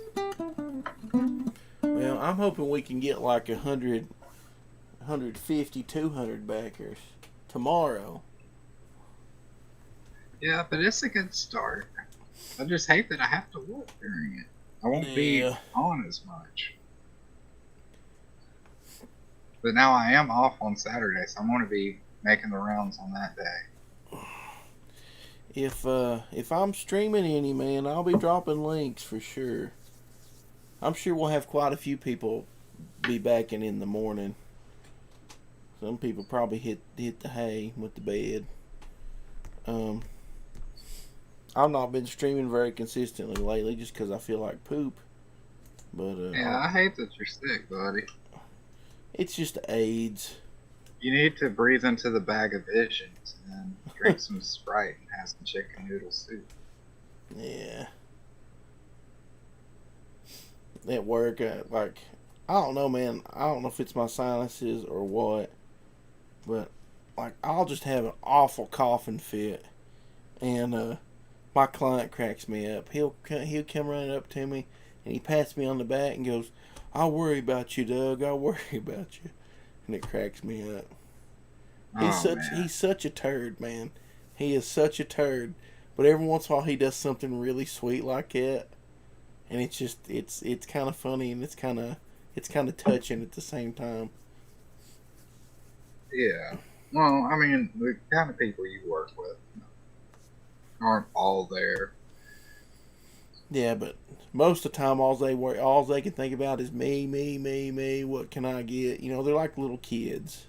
Yeah, that's the way it was with my grandmother. Cause I've relinquished charge of her. That was just really difficult for us to do. So now her son's taking her in because she's in the later stages of dementia. But yeah, it was like dealing with a toddler. Yeah. Basically, and the only bad thing is it was like dealing with a toddler, but one that doesn't remember anything. So they can't learn any, hard lessons like don't touch the oven or you'll burn your hand. Not that my grandmother never did that. Super careful about that. She wasn't allowed to cook.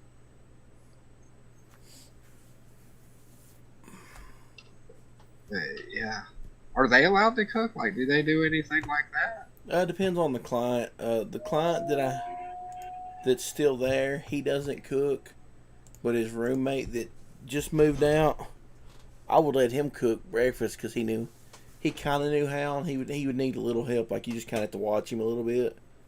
Yeah. But he could cook. I'd let him cook, do whatever. Yeah, it can be crazy dealing with people like that. Very stressful. I know it was stressful enough with the grandmother. Whew. That one was a doozy.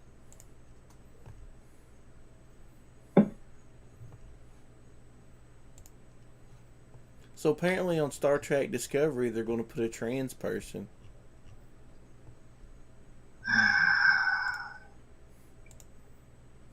They have the science for that not to be a problem. They probably have a pill that fixes everything within like a couple of minutes. I mean, we're talking about Star Trek here.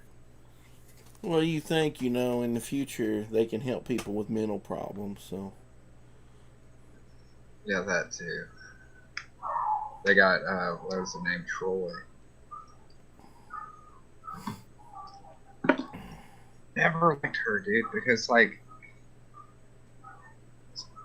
her thing about, like, being a ghost or something like that was, like, one of the worst episodes ever. It was just so stupid. But on top of that, like, all she did was point out the obvious. Mm-hmm. Like, I remember at one point there was this one episode, I forget which one, but, like, Worf basically, like, throws a chair and starts to throw a table, and she, like, walks in the room. She's like, I sense you were angry. And you're like, duh. It's like you just threw a chair. He's definitely not happy. But have you ever seen, like, the clip where they get, they clip together, like, every time Worf was taken out by, like, a large object from above? No. And it happens a lot more often than you think it would. That's funny. I love that show, though. That's my favorite Star Trek. I do. I take shots at it, but I also do enjoy it. Did I tell you? It took me so long because I didn't watch it.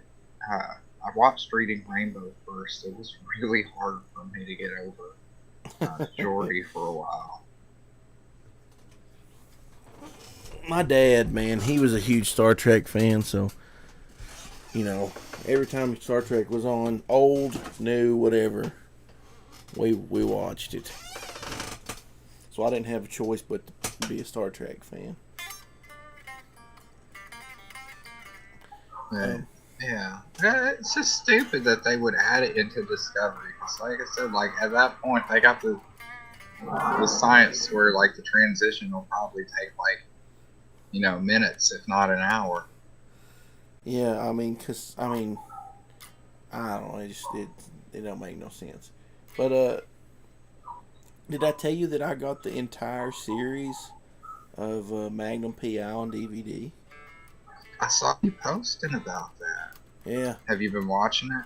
Yeah, I took it to work last Friday. I took season 1 because I've been having to go in and work at 16, but it's in the evening when we can't get out. So me and my client's been watching it, man. He thinks Higgins is the funniest thing he's ever seen in his life. Anytime Higgins is on yelling at Magnum, he laughs hysterically. So we've been having a blast watching it.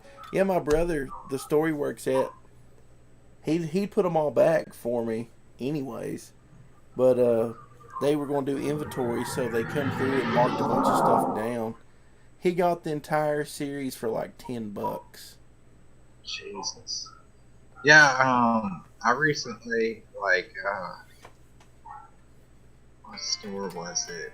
It was, I think, like, Walmart, but I ended up picking up a thing of, it's like the first 4 or 5 seasons of Have Gun Will Travel. Yeah, it's an awesome show too. And I've been watching that with Mrs. Skinny. Like, at first she's like, no, I'm good, like, that Western shit's, kind of gay. And like, okay, whatever. And then she ended up, like, walking in the room as I was watching it, and she slowly got sucked into the story of Paladin. I used to watch all that stuff with my grandpa, man. I have an affinity for detective shows and westerns. Yeah, I wasn't too. I never really got into Gunsmoke. I'm not, but I did get into the 3 westerns. I really got into was Matt Masterson, The Rifleman, and of course Have Gun Will Travel. I always wanted a lever action rifle so I could spin it like he does in The Rifleman. That's honestly, like, I've been looking in, I'll talk to you, I've been looking into getting a rifle,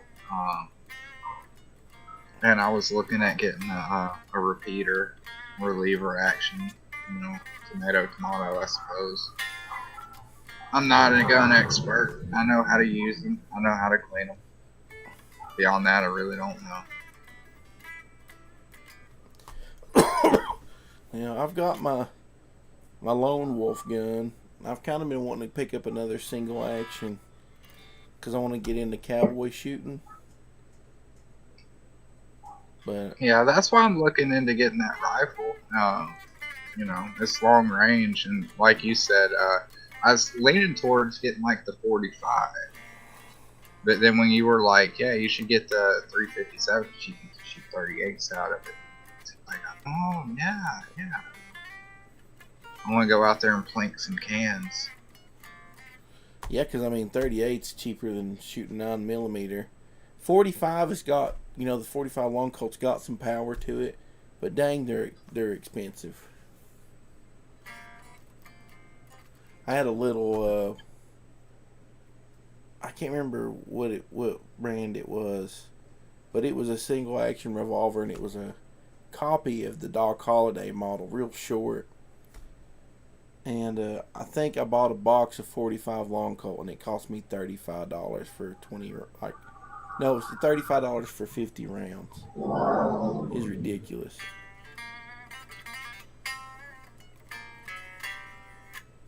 Yeah, well, I've actually never bought my own gun. All the ones I've had, my dad's gotten for me. At one point, I had a special. That one was pretty fun. We ended up getting it just because, like, at the time, we were kind of into the Dirty Harry movies and stuff like that. And what was that one movie come out? Because we kind of liked it. It was Glimmer Man. I think that's the Seagal one.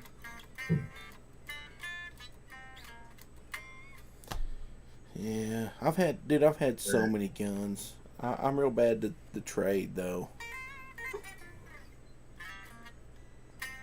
I trade guitars and guns off a lot. Like I got this guitar I'm playing. I don't know if you can see it because you're not watching, but everybody else can. I got this a couple weeks ago. I sold my Les Paul and bought this, and I'm already thinking about selling it. I mean, it's cool, but I think I'm to the point with guitars where I just want to buy, like my bucket list guitar, or a guitar that I'll never want to get rid of, and then quit buying guitars. You know what I mean? Yeah, not really. I've only bought like 3 or 4 guitars in my lifetime. I've kept most of them. The only one that I lost was I had a Schecter bass. I forget what model it was, but it was a string through body, and I love Schecters, man. Because I also have the I almost said that crazy F word that I'm not allowed to say.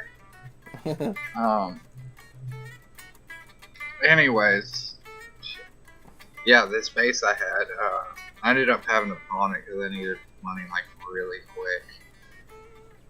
But my girlfriend at the time pawned it in her name. Shortly after we broke up, and she would not give me the pawn ticket, even though I had the funds to get my ex back. And I guess the owner liked it, or one of the guys at the pawn shop liked it enough, like they bought it as soon as it was available and beat me to it because they're a bunch of poop heads. Sound like poop heads.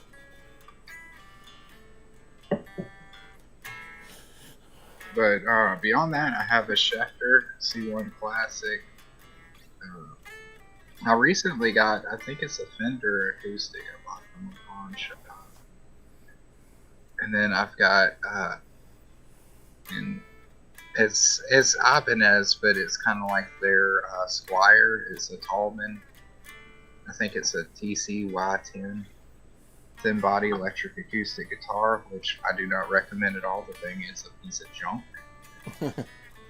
Not only does it sound crappy when you plug it into an acoustic amp, it also is not thick enough. Like the body, it's a thin body, so it really doesn't generate any sound either on its own. It does, but it's really just crappy.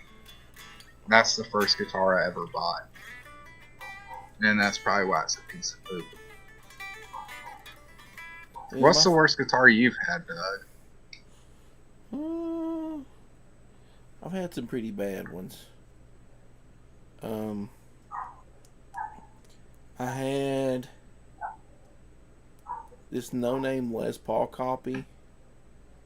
Like it looked cool from far away, and it was vintage, but it was a bolt-on neck, and the binding was falling off, and the tuners were like junk, and it wouldn't stay in tune. And if you took the pickup covers off, somebody'd stuff toilet paper into the pickup covers. It was just a turd, an absolute piece of garbage.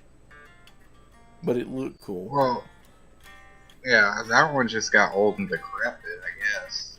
Well, it was just dilapidated. It was a cheap knockoff. Even if it had been brand new, it still would have been pretty crappy. But see, like, as far as acoustics go, I got this Martin D18, and it's been beat. This was somebody's gigging guitar. That's the way that Fender acoustic I bought was, but I wanted something that had mileage on it. Yeah, like this guitar's been broke in. It's been played a lot. Sounds great. I'm not afraid to ding it. You know, I can take it out. I've played shows with it. If I'd have bought a brand new Martin, it'd never left the house because I'd have been terrified. But see, that's as far as acoustics go. I have no reason to ever buy another acoustic guitar. I've got pretty much my bucket list acoustic, and I want to get to the point where I've got that, where I've got like a guitar like that too, an electric guitar. I want a Gibson Les Paul, a really nice one. My dream guitar was always a Rickenbacker 360 12 string because that is basically Tom Petty's guitar. But a lot of people don't, like, guitar people know about Rickenbacker, but it seems like a lot of normies just think like Fender. It's like, but Rickenbacker was huge at one point, man. In the 60s, they were super huge. I had an 80s Rickenbacker 360, but it was a double bound, so it looked like a 330 because it had the binding on the top and the back. The only reason I love the guitar, I love the way it sounds, but the neck, it's got a narrow nut width. So, and I've got big monkey hands. Like if you look them, I can wrap it around the neck, no problem. It was like really bad because it was so narrow. It made my hand hurt to play it. But man, did it sound good. Such a great guitar. Yeah, and then Jalapeno Milk's talking about Stray Cat Strut, so he's talking about the Stray Cats with Brian Setzer. Is it Setzer? Brian Setzer plays a Gretsch. I've had some really awesome Gretches too, man. Now, you could see Rickenbackers in action. Was it A Hard Day's Night, the Beatles movie? Because, like, I think Lennon and both George ended up playing one. I know at one point George is playing a Chet Atkins Tennessean Gretsch, and John is playing a Rickenbacker. Yeah. But if you ever listen to the Byrds, Rickenbacker all over it. REM, the guy from REM plays a 12-string Rickenbacker on a lot of their stuff. And as we said before, you know, you had Tom Petty too. He used the 12-string most of the time too. Well, see, they used a lot of both. That's one reason I got the 6-string when I got one, because I'd been watching a lot of live Tom Petty stuff, and he was out there playing he played a 360. The first 12-string they bought was a 620, and the 620 is a little solid body guitar. If you look at the cover on Damn the Torpedoes, that's the one that he's holding. Yeah. Him and Mike Campbell went to buy it. They just saw an ad. It didn't have a picture. It said Rickenbacker 12-string, and they went to buy it, and it wasn't the one they wanted. They wanted, like, you know, the semi-hollow body. But they was like, man, we needed to record, so they went ahead and bought it anyways. And they said they loved it and played it on everything after that.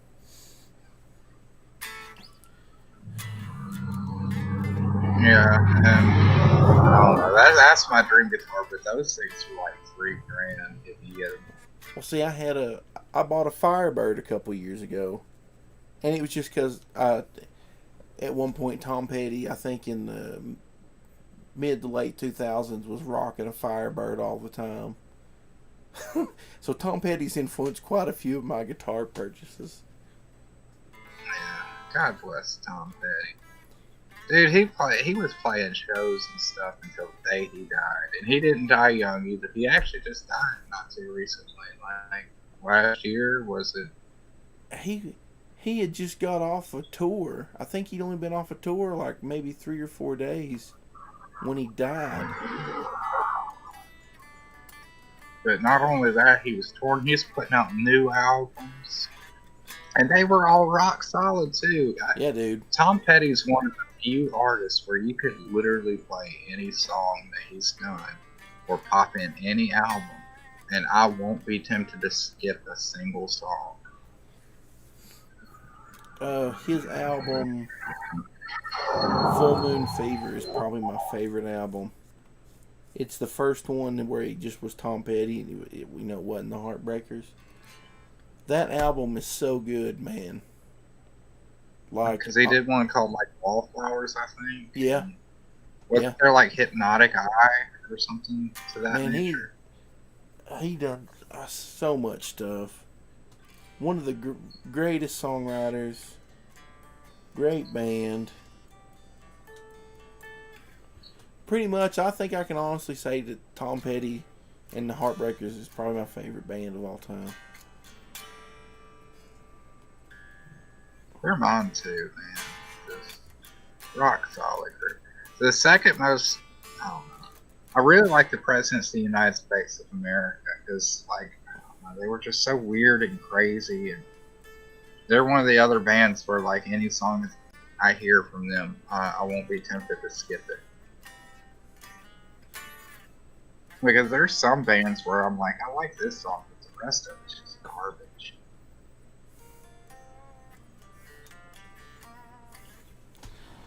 Oh. Like Chumbawamba.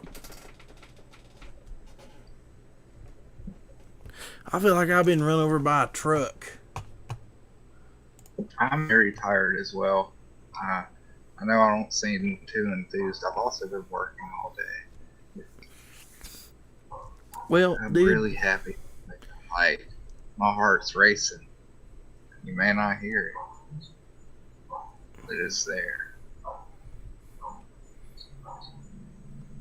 you got funded in the first hour, man. I don't know how to react to this. Zach Hawkins, talking about Tom Petty, said he was also great in The Postman. Didn't used to be famous? Yeah, kinda. Yeah, that movie kind of goofy, but I do like Tom Petty in it. Jake says Tom Petty is proof you don't have to be handsome to be a rock star. No. Well, he also voiced Lucky in King of the Hill. Yes, man. He was freaking hilarious on that show. Dave says he's if you ever see interviews with him too, like, he's just a really laid back, funny guy. Yeah. Dave says he's going to bed. Good night, Dave. Yeah, we'll be joining you shortly, Dave. Because I still have work super early in the morning. I gotta. Now, Tom Petty was awesome everywhere. He's in everything, and I love his own band and King of the Hill. I wish Tom Petty was like that guy. Another guy I really liked, but I can't honestly say that all of his albums were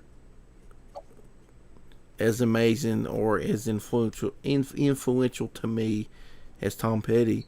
But I always liked David Bowie as well. I really like, my favorite probably was when he got, like, when he really got into the funk stuff. Yeah, like, I can't remember the album, but he was doing like Fame and stuff like that. Yeah. He had oh, I can't remember the dude's name that was in the band, but they were doing that and being kind of new wave-ish at the same time. It was really cool. But like, I love to put on David Bowie's greatest hits, man. Yeah, he's got some really solid stuff too. And he had a lot of range. Like he did a lot of different genres. Yeah.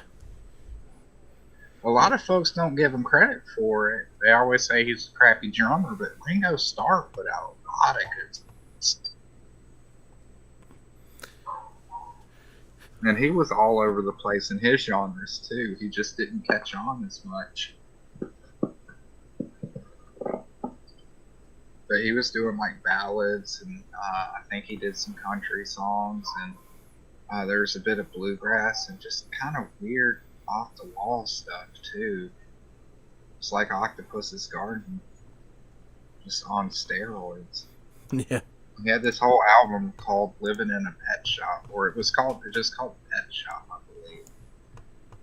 It's got this really weird song about living in a pet shop, and you're like, what in the world am I listening to? But it's just entertaining as anything too.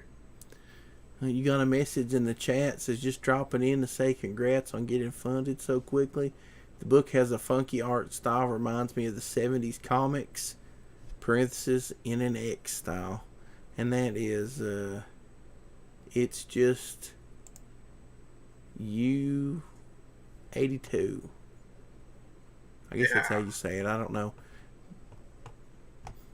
I don't have my glasses on, so I can't see. So I'm sorry, guys, if I'm missing some of your messages and stuff. I can't see. Yeah, well, I appreciate it.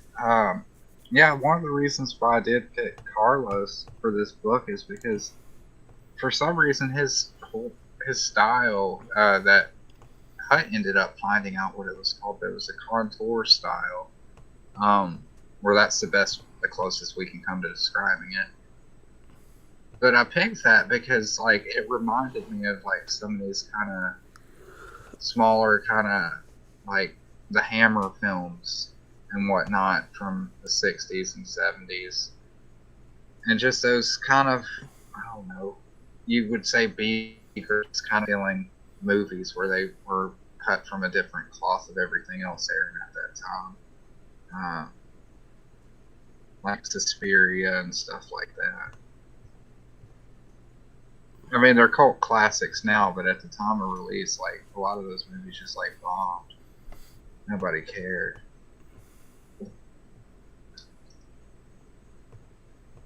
But yeah, I picked his art style because it just had, like, this vintage horror feel to me. I'm like, that's perfect for this story. I think he captures it just amazingly well.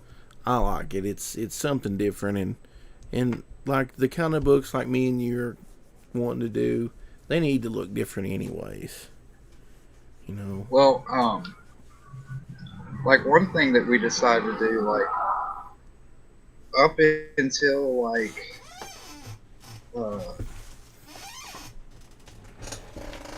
the book is straight up black and white until I think I want to say page 12, where, you know, this is after, you know, Mary's brought back Otis and things start to get strange, to say the least. But like it switches from straight black and white to where he's got like this, where he accents a lot of other things with gray, and it kind of just changes the tone of the book, like as soon as that moment hits.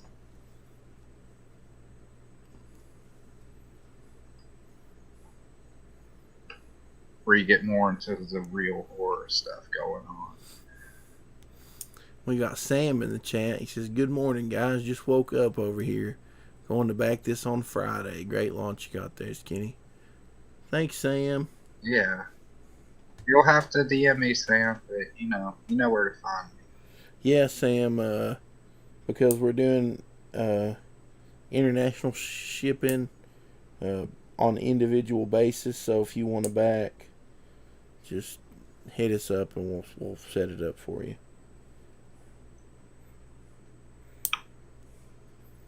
We didn't want to leave our homies out, but you know, this international shipping stuff's breaking some of these campaigns.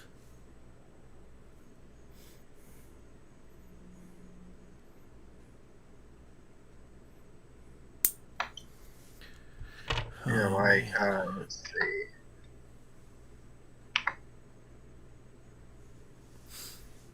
Well, Skinny, I don't know about you, but I think I'm about ready to wrap this thing up. We've been streaming for 2 hours and 12 minutes. I'm honestly exhausted, man. Like, I've been up and at it since 5 o'clock this morning. But I had to make this. I had to do it. I'm glad I did. I'm glad it worked out this way. I wouldn't change a damn thing. I don't care how tired, worn out I am, or how positive Doug is on a COVID test. You need to get tested, like, just in case. I doubt it's COVID. I probably got like some even worse that's probably going to kill me, but I'd rather just not. I'd rather just really not charge you for it. It's not the end of the world. A lot of people are just over exaggerating things. It's just a Q-tip up the nose. It's uncomfortable. It feels like you're holding a sneeze. No, I don't think I got it, man. Mostly what's got me down, dude, is I've been having a lot of problems with my back and coughing. I've got some kind of uncontrollable cough that sends me into back spasms. So, dude, as far as the back thing, do you use the leg up? Do I do what? Use the leg up. I can't hear you. Use a pillow. It sounded like you said, do you use a dildo? A leg pillow. No, I don't, man. You need to. It'll, it's like if you sleep on your side a lot, which a lot of people do, even if they're not aware of it. But when your knees get pressed together, it does actually shift the alignment in your spine.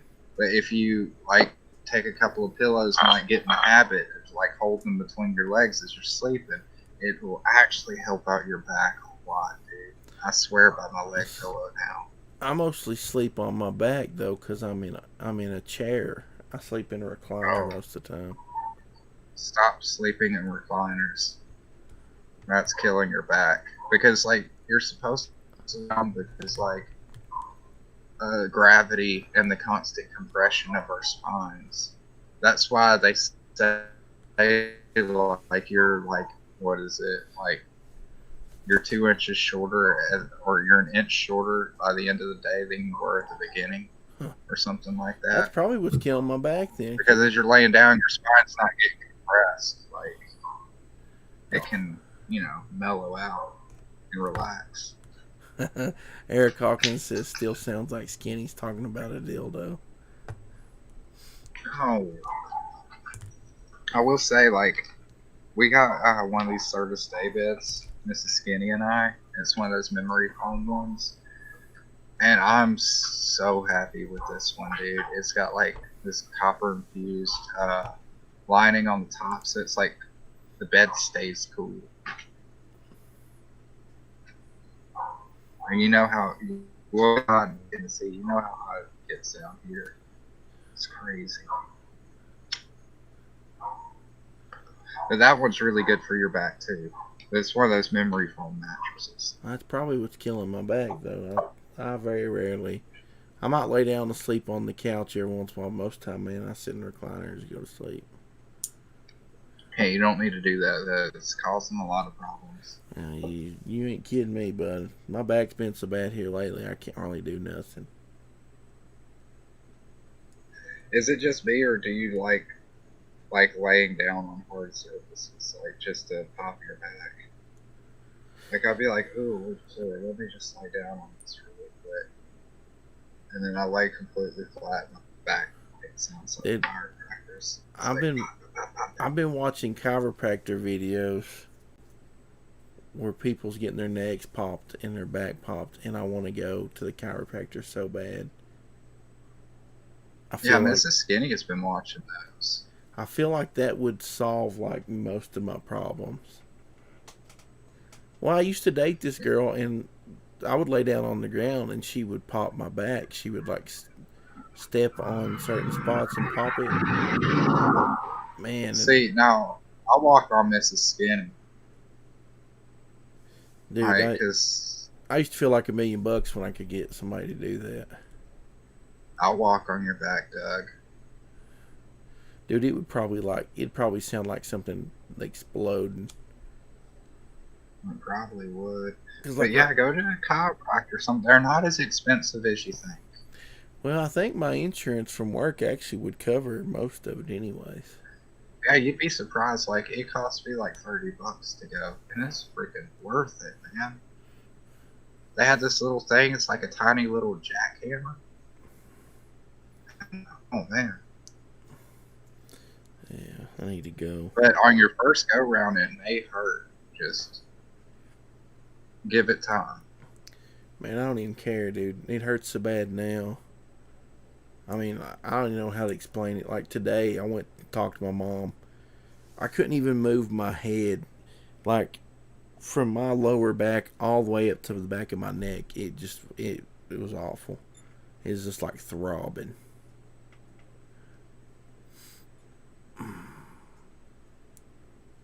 Alright. Well, I know you're tired, Doug. I'm tired too. And I wanted to say thank you to everyone who backed it. Even though this is at least on mine. We only have 3 people watching. I'm not sure about over here on yours. I got 8 people on mine. But thank you guys. This means a lot to me. And I won't let you down. Eric Hawkins says, stretch goal at 10K. Skinny walks on Doug's back live stream. Nude. I'm down for that. Well, that'll have to be on our OnlyFans page. But does Doug have to be nude? Because that's got to be at least another 10K right there. That's got to be like another 25K. We'll be face down. So we'll put you in the mud. Yeah. It'll be like one of those videos that Peggy did with her feet. I'll have you rolling around like on like eggshells, raw meat. I swear, man. That show, I love like the house manager I work with at work. We're constantly making references to that show. And he also likes Trailer Park Boys. So anybody that makes references to King of the Hill or Trailer Park Boys is all right in my book. Dude, I love my Rickyisms so much that they're just, I use them now. Like, unless I do it like purposefully, like it's now habit for me to say worst case Ontario. Yeah, I always say water under the fridge. Now, I mean, it's a Yeah, habit. I say that one too, or get 2 birds stoned at once. And then, like, it's funny because, like, I work with people and they'll just give me, like, this really confused look. It's like I'm using Ricky if they've never seen the show. They just think you're I'm stupid. just an idiot. Oh, man, that's funny. Man. But that makes it even funnier to me, too, because, like, yeah, I don't mind if people think I'm stupid. I mean, that's fine. That's funny. You know, they don't worry about you when you're stupid. It's when you're smart that they start thinking. Yeah, like Skinny was saying, I appreciate everybody that stopped by and hung out and has been sharing the link and got this thing funded in the first hour. You know, you might say, well, that's only $500. Yeah, but that's awesome. That's a dream come true right there. We're a bunch of nobodies. This is Skinny's first book. This gets Skinny's book printed. This is a huge success. I'm really proud to be a part of it. You know, that's one thing I like about helping these guys. And all I do is ship books and help them very little. Because most of these guys have a drive to get this stuff done. But I'm proud just to you know, be just a small part, man. I'm so glad that you done this book, and I cannot wait to see it finished and get the copy in my hand. I'm glad you talked me into it. I don't know if people are aware, but Doug kept hounding me. He's like, you need to do an Otis book. That story and character was really cool. You need to do one. I want to do a crossover. Do it. When are you getting your book done, Skinny? When are you going to do your book? I told him that if he didn't do Otis, I was going to steal it. Yeah. I was like, well, shit, you know. Now I got to. But I'm so glad he pushed me to do it because, I don't know, at first I was just like, well, that's not possible. How am I going to do that? How am I going to pay for this? How am I going to pay for that? You know, eventually, I just said to hell with it and did it. I stopped, you know, second guessing everything and just balls to the wall, man. And anybody who, you know, has a book inside of them, hurry up and get it out, man. Just do it. Like Shia LaBeouf. We got the comic book hut popping up right here as we're wrapping up. What's up, Hut? We're getting ready to wrap this thing up. Skinny's book funded in the first hour. So we've got 60 days left just to, you know, add icing to the cake. Now, does like say you set for 60 days, so we'll end 60 days from today on at 9 o'clock? Maybe. It might run a little over. Sometimes it doesn't stop on time. Sometimes it'll run till like midnight or something like that. Yeah. I'm excited. That right there tells me that books are getting printed 100%. And that is worth more than anything in the world to me right now. Well, not right. Sorry, guys, but the book takes a second seat to the Mrs. Skinny. But damn. But it like we were saying, appreciate everybody stopping by and hanging out with us. Thanks for backing. Thanks for sharing. We're gonna wrap this thing up and get out of here. Skinny's got to go to work in the morning. I gotta haul off a bunch of junk with my mom in the morning. So got stuff to do. But I hope y'all have a good night. And I will talk etchings later. Tell them bye, folks. Skinny. Bye.